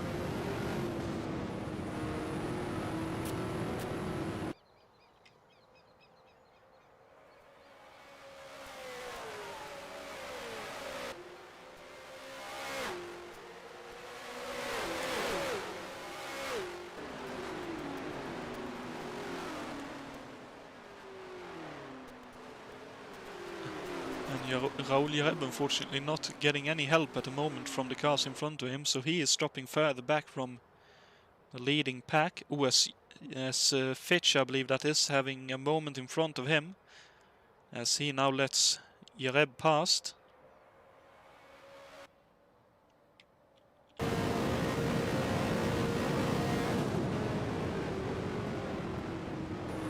Draft making a big difference to the terminal speeds. See nearly all of the leaders, well, except for Yannick, touching 200 miles an hour at the speed trap at the end of the straight. Oh, that is very rapid around here. So we are nearing 30 laps to go. Ooh, and Jake scraping the wall out there, didn't he? He did. He definitely caught it. That certainly shows how big the washout effect is when he arrives way too quick into turn 1. He's gone up into the marbles. This is Mattinen's chance. He drives cleanly past. Very nice opportunistic move there from McLaren driver, and only one driver now in between him and the win. USAC Yates tries to dive up the inside in 4 and 5. Not quite able to do so, and now he's under attack from Canola in the counter of all of that.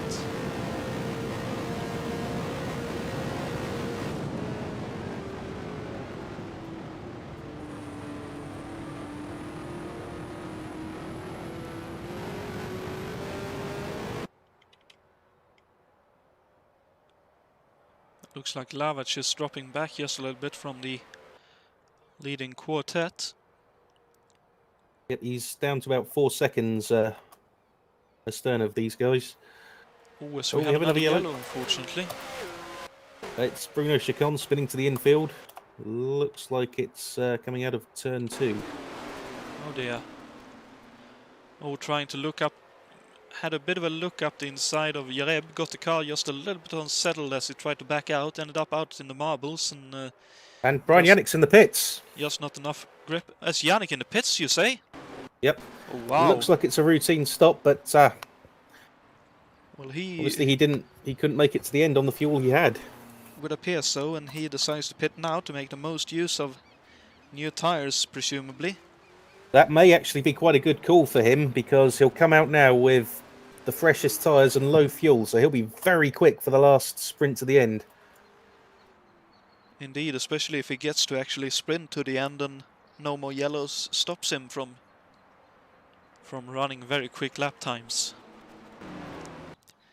The one negative for him, though, is that he has a field of about, well, I'd say 9 cars that he has to make his way past to get up to where he was before. Indeed, but this track, unlike a lot of circuits these cars will race on this season, is actually relatively easy to get through on, especially into turn 1 and 2. So he will have that in his favour. I suppose then, as long as he doesn't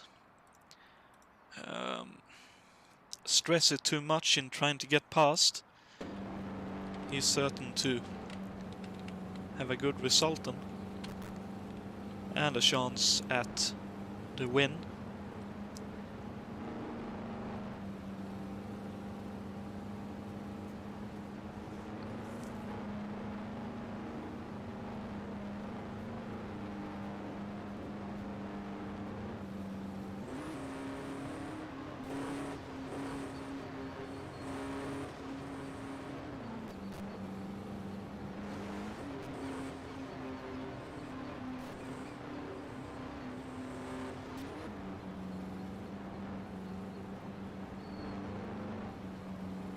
Sounds like Mattinen is doing a few fuel-saving tricks under the yellow here, so I don't think he is entirely sure to be safe yet either.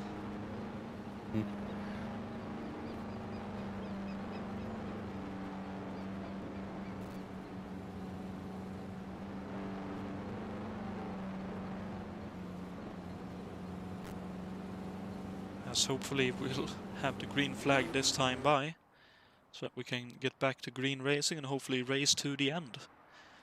Yes, the safety car is certainly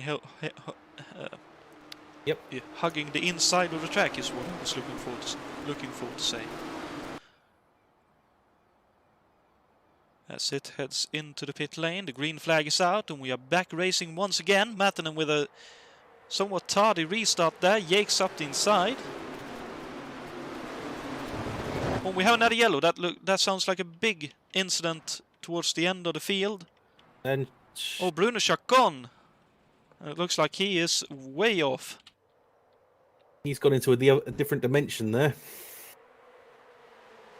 Oh dear, him and Yannick made contact there. I don't think Chacon saw Yannick on this inside.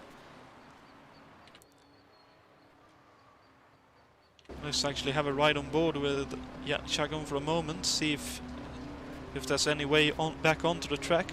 I don't know whether there is or not.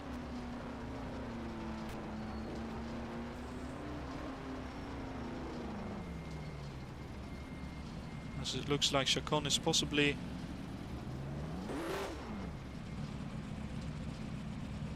going to retire the car here.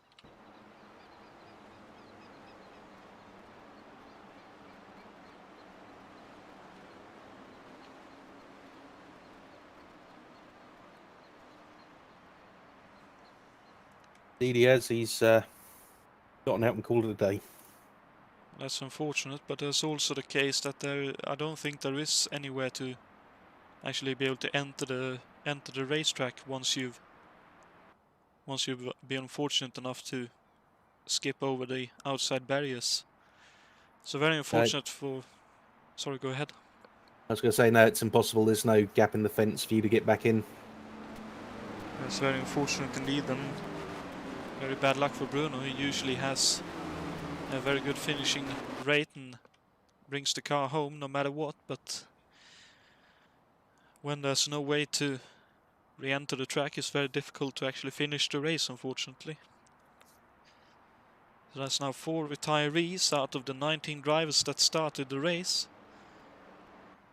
But the battle is certainly still on for the win here, as Yannick is now only 4 seconds behind the leading cars under the yellow, but obviously a few cars yet that he has to make his way past before he's able to actually challenge for the lead.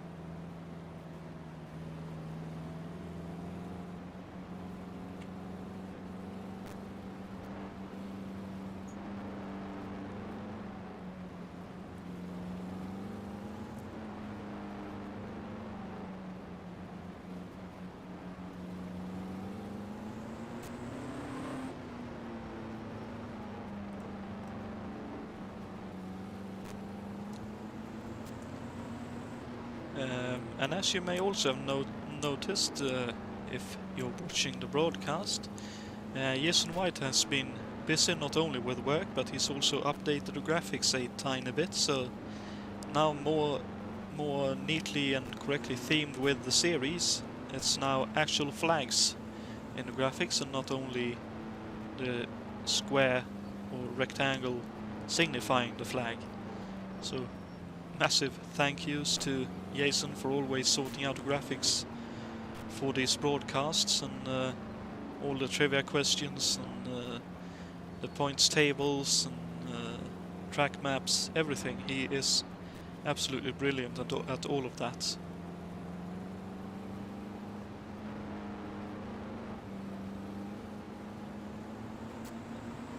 And I'd assume by now it'll be a complete sprint to the end for everyone, with all these yellows that's been in the last few laps.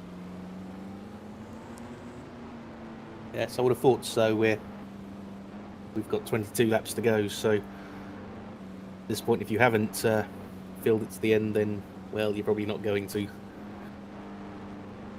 Indeed so, and it looks like the safety car may be heading in this lap. Yep, it does, and the green flag is out, and we are back racing once again. As Jason White has a bad restart there. That opens up for Brian Yannick to sneak up the inside. Very rapid start for David Yates, though. He went round the outside of 2 cars through turn 1 and 2.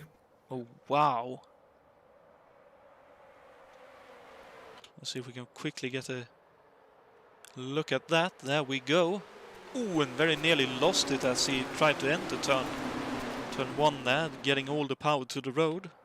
Very neatly done, and now he's attacking Jukka Mätänen, and up the inside he goes. As they nearly go 3 wide into turn 1. And holds on round the outside. But Ooh, and just both of them gets really it. sideways. Wow, but both of them are able to hold on for now, and Yates takes the lead. And here comes Hlavic with the big run. Oh, wow. Really happy to see Peter doing well, and he sneaks up the inside of Mätänen as well.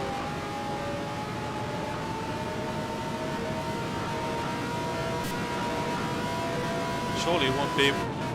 Is he really going to take second here? Looks like he will, unless Mätänen is able to hold on around outside as Hlavic runs in a little bit deep there.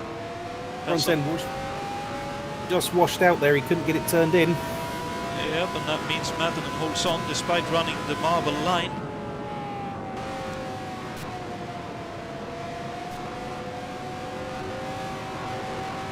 And the marbles, for anyone non-racing interested who is watching, is essentially tire rubber and dirt and sand and leaves and everything else that may end up on the racetrack during a session of the cars running, as Mätänen very sideways once again, just about able to hold on, as it looks like Hlavic is just about able to hold on to third ahead of Diego Canola for now. I'm just trying, Sorry, carry on. and I'm trying to look out through the side of the picture, and I can see that Jereb is closing in, as is Yannick. I think those two are accompanying one another on their way back up to the front. So I think Yannick there is taking the position away from Jereb. He does indeed. As we have another yellow, unfortunately. Looks like that was a spin for Jason Fitch, possibly. If I can find the replay button. Oh, and he loses it with cut tyres going through the kink and has a secondary hit with the wall. I think he may have blown the engine in that one. Yep, he's out of the race. Oh dear, that's very unfortunate. Oh, yeah, it was a very hefty hit indeed, so I suppose partly the car and partly him had enough with that one. Very unfortunate, but good on him for trying to make it all the way to the end of the race. But that of course also means that the top cars is very close together now. We have a quick look. There's only one car between 2 cars make that, between 3 cars actually. I'm on board with Yannick in 5th. So 3 cars between Yannick and Jereb, and the leading cars with what is that, 24, 25 laps now left to run. Sorry, 23 laps. No, less than that. That's 15 laps to go. Oh, this indeed, I can't count to save my life here. Dear me, this will be a nail biter for everyone, I think.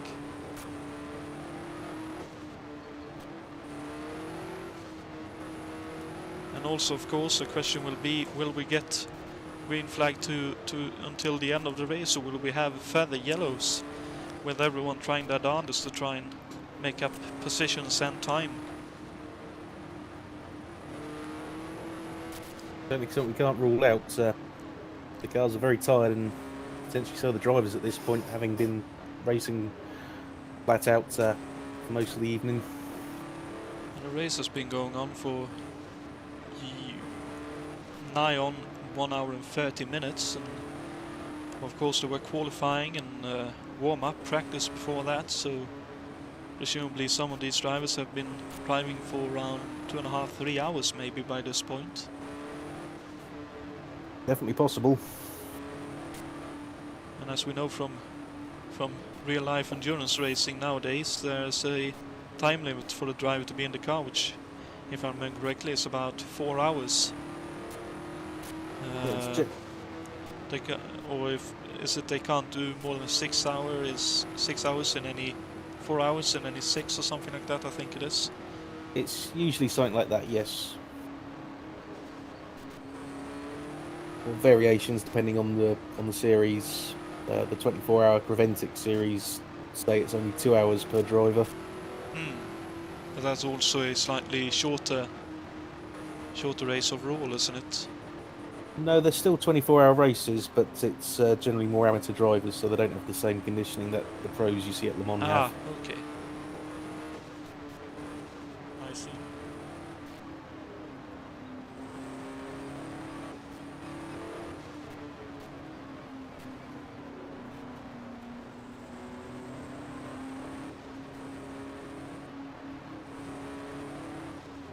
And also considering the amount of work you have to do around here with applying the correct amount of throttle, controlling the car with the steering wheel and the throttle, keeping a lookout for everyone around you, and staying away from the bumps and walls and stuff. It's the drivers are certainly tired by now, no matter what.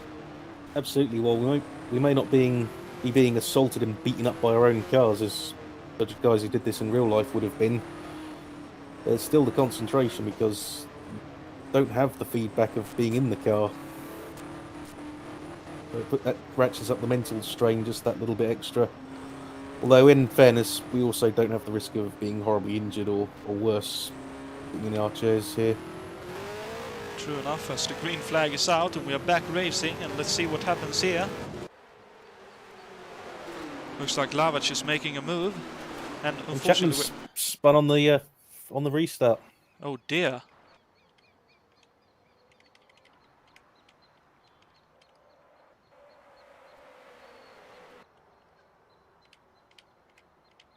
That's unfortunate, so we haven't had a yellow, but there is an opportunity for drivers to make their way up, and Chapman unfortunately has decided to retire the car.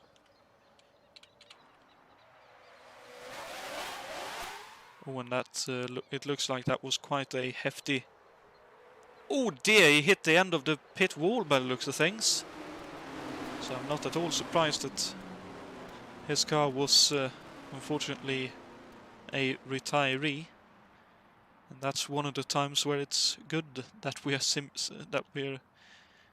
racing and not actually racing in real life, because that would have been a very dangerous and very possibly injury-threatening crash at least. Oh, that would have been, yes, that was a very nasty one, having just seen it on the playback.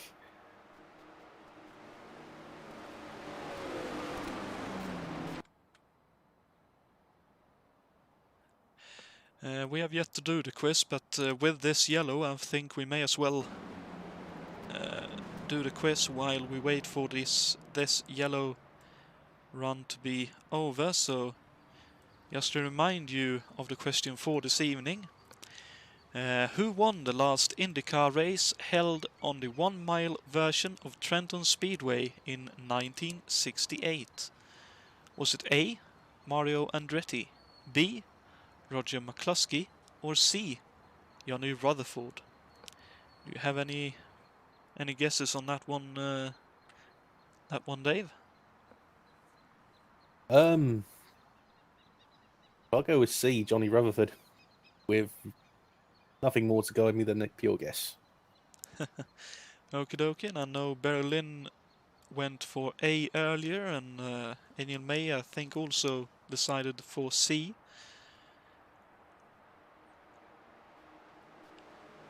And the actual answer to the question is A, Mario Andretti.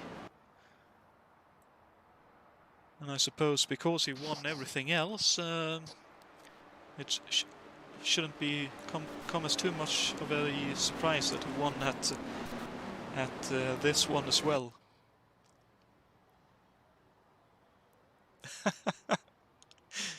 Nice one, Tim.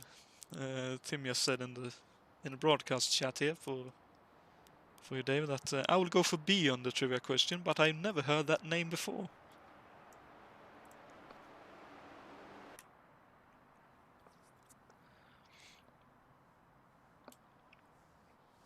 And that's as good a reason as any to go for a certain answer in a multiple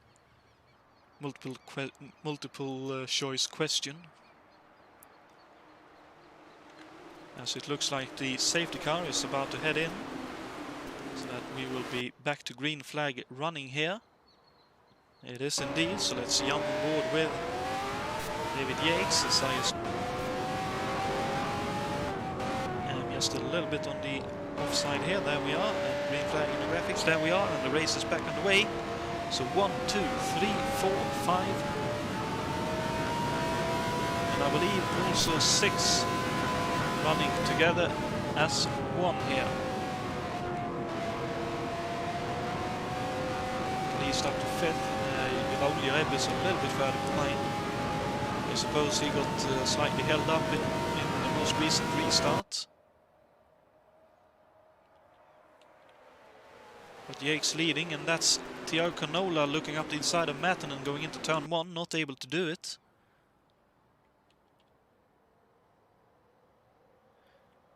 And now Ryan Yannick at the end of this line of cars with new tires. So let's see what he can do in the remaining,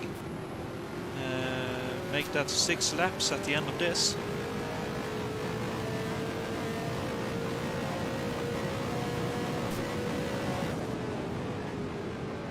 Looks like Jakes has found a little something and has pulled out at just the start of a gap.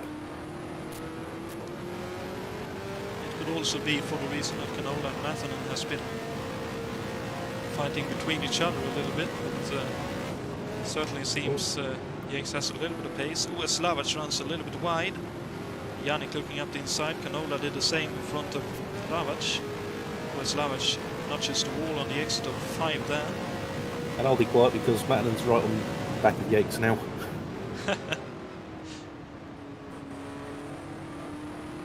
A little bit wide coming through turn 1 there, but and a little wiggle on the exit, but hangs on. That seems to be his line through there. Oh, did he hit the inside variant dog leg there? He certainly came very close to it. Maybe got a bit more air on his front wing than he expected there. That looked very scary from the viewpoint of Brian Yannick's car.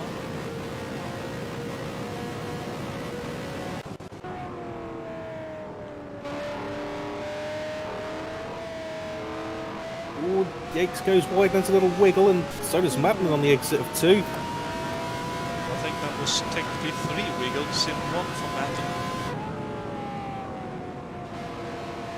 Looks like Yannick has actually dropped back a little bit, as has Lavac now.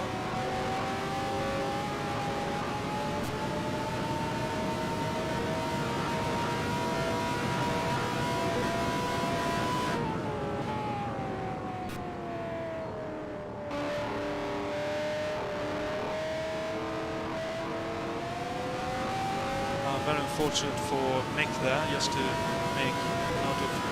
He sent me a message and he said that his view as he was behind Juha Boss was obscured, so he couldn't see exactly where the pit wall was, and unfortunately he got out just a little bit earlier. It's David Yates hits the outside very hard there, and here comes Matten with a wicked run up the inside. This is his chance with 3 laps to go. The side by side through 2. Oh no! Oh dearie me, heavy contact for both of them, and there goes Canola. As we And the yellow flag is we out. have a So it's a yellow. race to the line for the win. And I believe Canola will take it as Jake spins. And I believe Canola will take it as Jake spins. Jake's with heavy damage on the car then. Maybe even a puncture, as he has to wait for the field to go past so he can at least take the yellow and finish in the position he could get here. Oh dearie me. That's very unfortunate indeed, but it looks like Canola will possibly take the win here if the yellow is long enough. Yep, we're on lap 133 now, so only 2 to go. This will be the end of the race. Oh dear me, that's very unfortunate, but they certainly went for it. You can't blame them for not trying. So Canola will most likely take the win here with Matanen in second. Peter Lavach with a fantastic third. In only his 6th, I believe this will be, race back here at ISO. Fantastic result for him. Excellent. And Raoul Jereb looks to be finishing 4th, with Brian Yannick picking up 5th. David Yates with a very damaged car there, looking to try and pick up 6th at least to score some points for the championship and keep himself in the running. As we are on to the final lap of the race. Still under yellow flag conditions, of course, and with that Thiago Canola will take the win. And I think, considering how tricky this race will have been and all that went on, he'll be very happy with that. Absolutely, he's been right near the front for the whole race and was there when he needed to be to take the opportunity. And I reckon two of those that will feel the three that will feel most robbed in this race will be Fredriksson, Jakes and Yannick.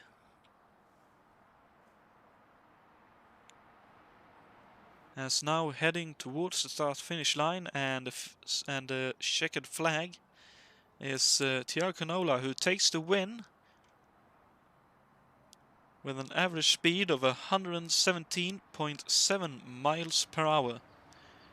With Matanen finishing second, Lavach third, Jereb fourth, Yannick fifth, David Yates in sixth, seventh for Adam Hackman, 8th for Ray Riddall, 9th for Juha Bos, 10th for David Saber, 11th for Jacob Fredriksson, 12th for Jason White, 13th for Ernest Emrose, 14th, and unfortunately the first of our retirees, Mick Chapman, Jason Fitch, Brun Chacon, Dave Miller, Greg De La Cella, Cesariusz Szlapinski, was the first of our retirees, of course, and that rounds out the finishing order. And while we wait for a couple of drivers to join us here, we will have a quick commercial break, as Thiago Canola, very understandably so, does a bit of a donut there. But we'll have a quick commercial break, and when we come back, hopefully we'll have a couple of drivers to talk to finish off the broadcast. But don't go anywhere, we'll be right back.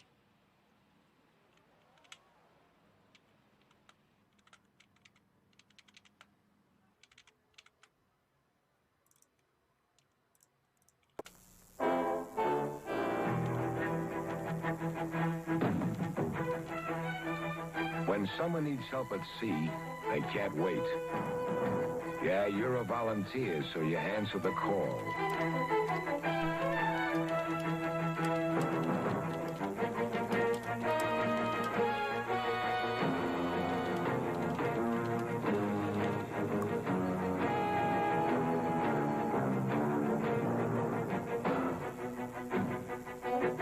Channel switched. You know, you only go around once. User joined your channel. User For you, joined it's your a gusto channel. life when you can beat the sea and laugh about it later. Come around, take the gusto life's giving. Come around, taste the gusto of Schmitz. User left your channel.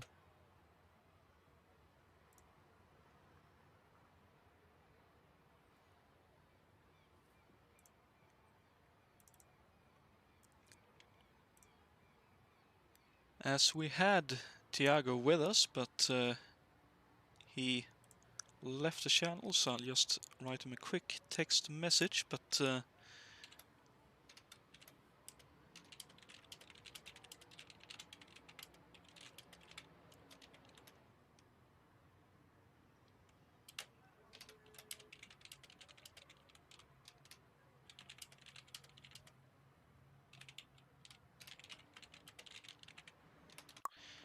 my apologies, just a couple of technical hitches going on my end. But what a race that was! Absolutely incredible. What a finish as well. Whew.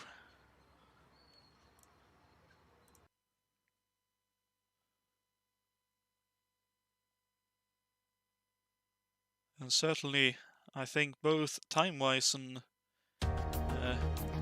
commentating on it, that's, even with the yellows, one of the quickest races we've had so far in this championship. User joined your channel. As we are now joined by Tiago, congratulations on your win. Thank you, Jonathan. Thank you very much. And I think, well, first and foremost, looking at both qualifying and the race, looked like you were fairly settled into that for you new team and car. So, how did you find the race from your point User of view, joined your with channel. both pace and the racing in general? Yeah, in the qualify, I decided to go for it this time. Instead of starting from the back of the grid, this track was so short, so I was afraid to get stuck in traffic and get lapped. So I decided to go for the qualify, and fortunately I got the first row side by side with Cesarius. I don't know what happened with him. And the start was very User unfortunate. joined your channel. And after that, I just tried to keep my nose clean, and I did put a fight. I didn't. I just kept my nose clean and very calm, waiting for the end of the race. And I was pretty happy with the third place. Actually, was very fortunate for my side of what happened between Jake's and the other guy in front of me. Well, even though you had a bit of luck there, you certainly had a pace, and looked like especially you and Yannick and Jakes were having some pretty good battles along the way in this race, and I would assume you had a lot of fun on the way to the finish, despite trying to stay out of trouble, so to speak. Oh yeah, these cars are so fun, and the variety of setup that people were using today, like people with low wings. I was using high wings myself, keeping the car very stable the whole race. So it was very interesting to try to overtake people in this track. I was very surprised actually for some late braking in turn 3, I guess. I wasn't expecting people trying to make a move there, and I was very, very impressed. I had to kind of, back off a little bit and give some space, and live today and fight tomorrow. Very much so. Well, looking at the schedule, the next one is the Michigan 200 at Michigan International Speedway. Will be super speedway in its configuration. How do you rate your chances there with such a good result here? Yeah, I have to see how the setup plays. Probably will be very low wing. The car will be very trimmed, but everybody will be using the same concept. So whoever has the biggest engine will have the advantage. Yeah, but I think it's the same concept, the same strategy as I've been playing this season, just to take it easy and leave the if you have to fight, just leave for the end of the race, like the last 30 laps, if you need it. Otherwise, just finish and collect some points. This season is pretty long, so every point is important. That's certainly true, and thank you very much for joining us for the interview, and congratulations once again. And also on the podium in this race, Peter Lavac. Great to have you back here and on the podium. You must be thrilled with that.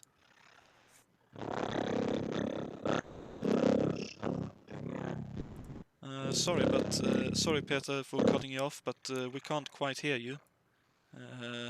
Not sure if that's a mic problem or something else.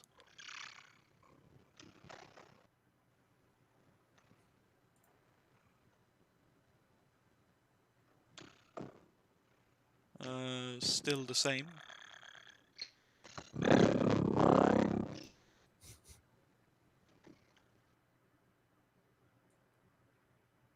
Unfortunately, still not working there.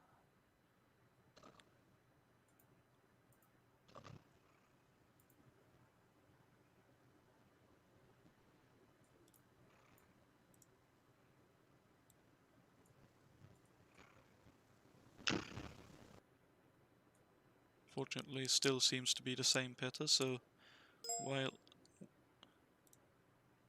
Okay. User disconnected from your channel. Unfortunate that we can't hear from Peter there, but surely he'll be very happy with that. We're also joined by Jason White. Looked like you were having a good race early on, but got caught up in a couple of incidents, and that was it.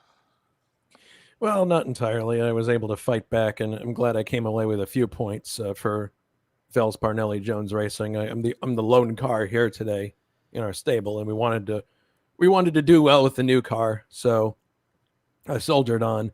But it was a very, very difficult race. Lots of attrition, lots of things to keep you occupied, even though you were in the back of the field. There were lots of people were shutting off in different points and trying a lot of different ways to overtake people, and made for a very unpredictable run. But I'm just happy that I was able to salvage some points.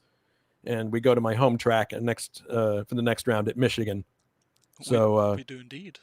Yeah, so I'm hoping for a good result there. I go back to the Eagle chassis for that race, I believe. So, but the VPJ3 performed fantastic when the wings were attached to it. It tracked very well. It was very quick, and thanks to the balance of it, and especially late in the fuel run, I was able to run down Ernest and Bruno just on pure pace. They ended up making a pit stop too, but it was just, I was able to catch up with them and overtake them just on my own, which was gratifying given how things went wrong early. So that I can certainly understand, and did look like I caught glimpses of you from now and then during the race after your repairs, and it looked like you were having a few battles along the way as well. So, well, I was just trying to. I assume you were enjoying yourself. It was a fun car to drive. I just wish I had been a few laps. I had a few laps more. That's all. I was 4 laps down on everybody, and the car was performing as if it would easily. I could have easily contended in the top 10 with the car today, but I just lost all that time.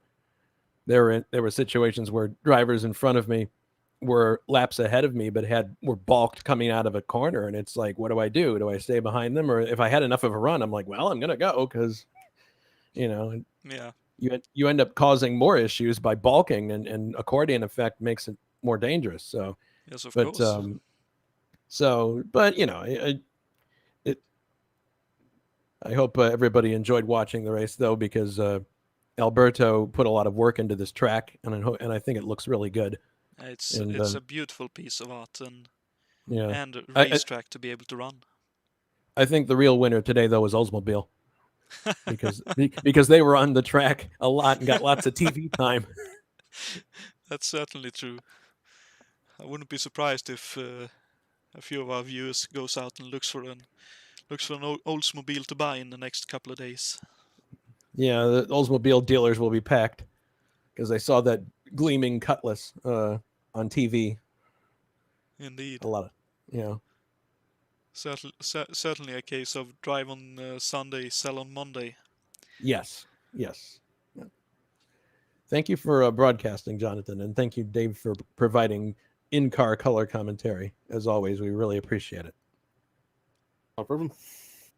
No problems at all, and thank you very much for all the graphics you sort out and for helping out in all ways possible when troubles arise, and for adminning this event as well, as Alberto unfortunately couldn't be here. You had to step in and take on that responsibility as well as drive for this one. And well, it's everything's seemed really to run well without a hitch.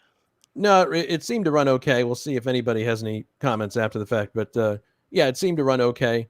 I didn't notice any problems, and yeah, a bit of a yellow fest, but I'm gonna watch the broadcast and see what happened, especially at the start. I'm curious about what happened there. From the looks of things, that looked like a turbo kick right at the start. No. And, really? Yeah, and Slapinski So, got a tank slap of Fredriksson with nowhere to go into the rear, and it all kicked off. So it was like a Kevin Kogan-ish type incident? Yeah, very much so. Oh no, those are the worst. But it wasn't that he span up into the traffic immediately. It was more that he bobbled, got some wheel spin, the car tank slapped, and cars behind had nowhere to go. Well, we raced this track again in 2 small heats later in the series, so all the experience here will pay off. You know, I'll definitely be banking all the research I did, all the laps that I put in, and hopefully we'll have a better result at the split 300 later on. That's certainly true. And yeah, any final thoughts from you guys to finish off this broadcast and event?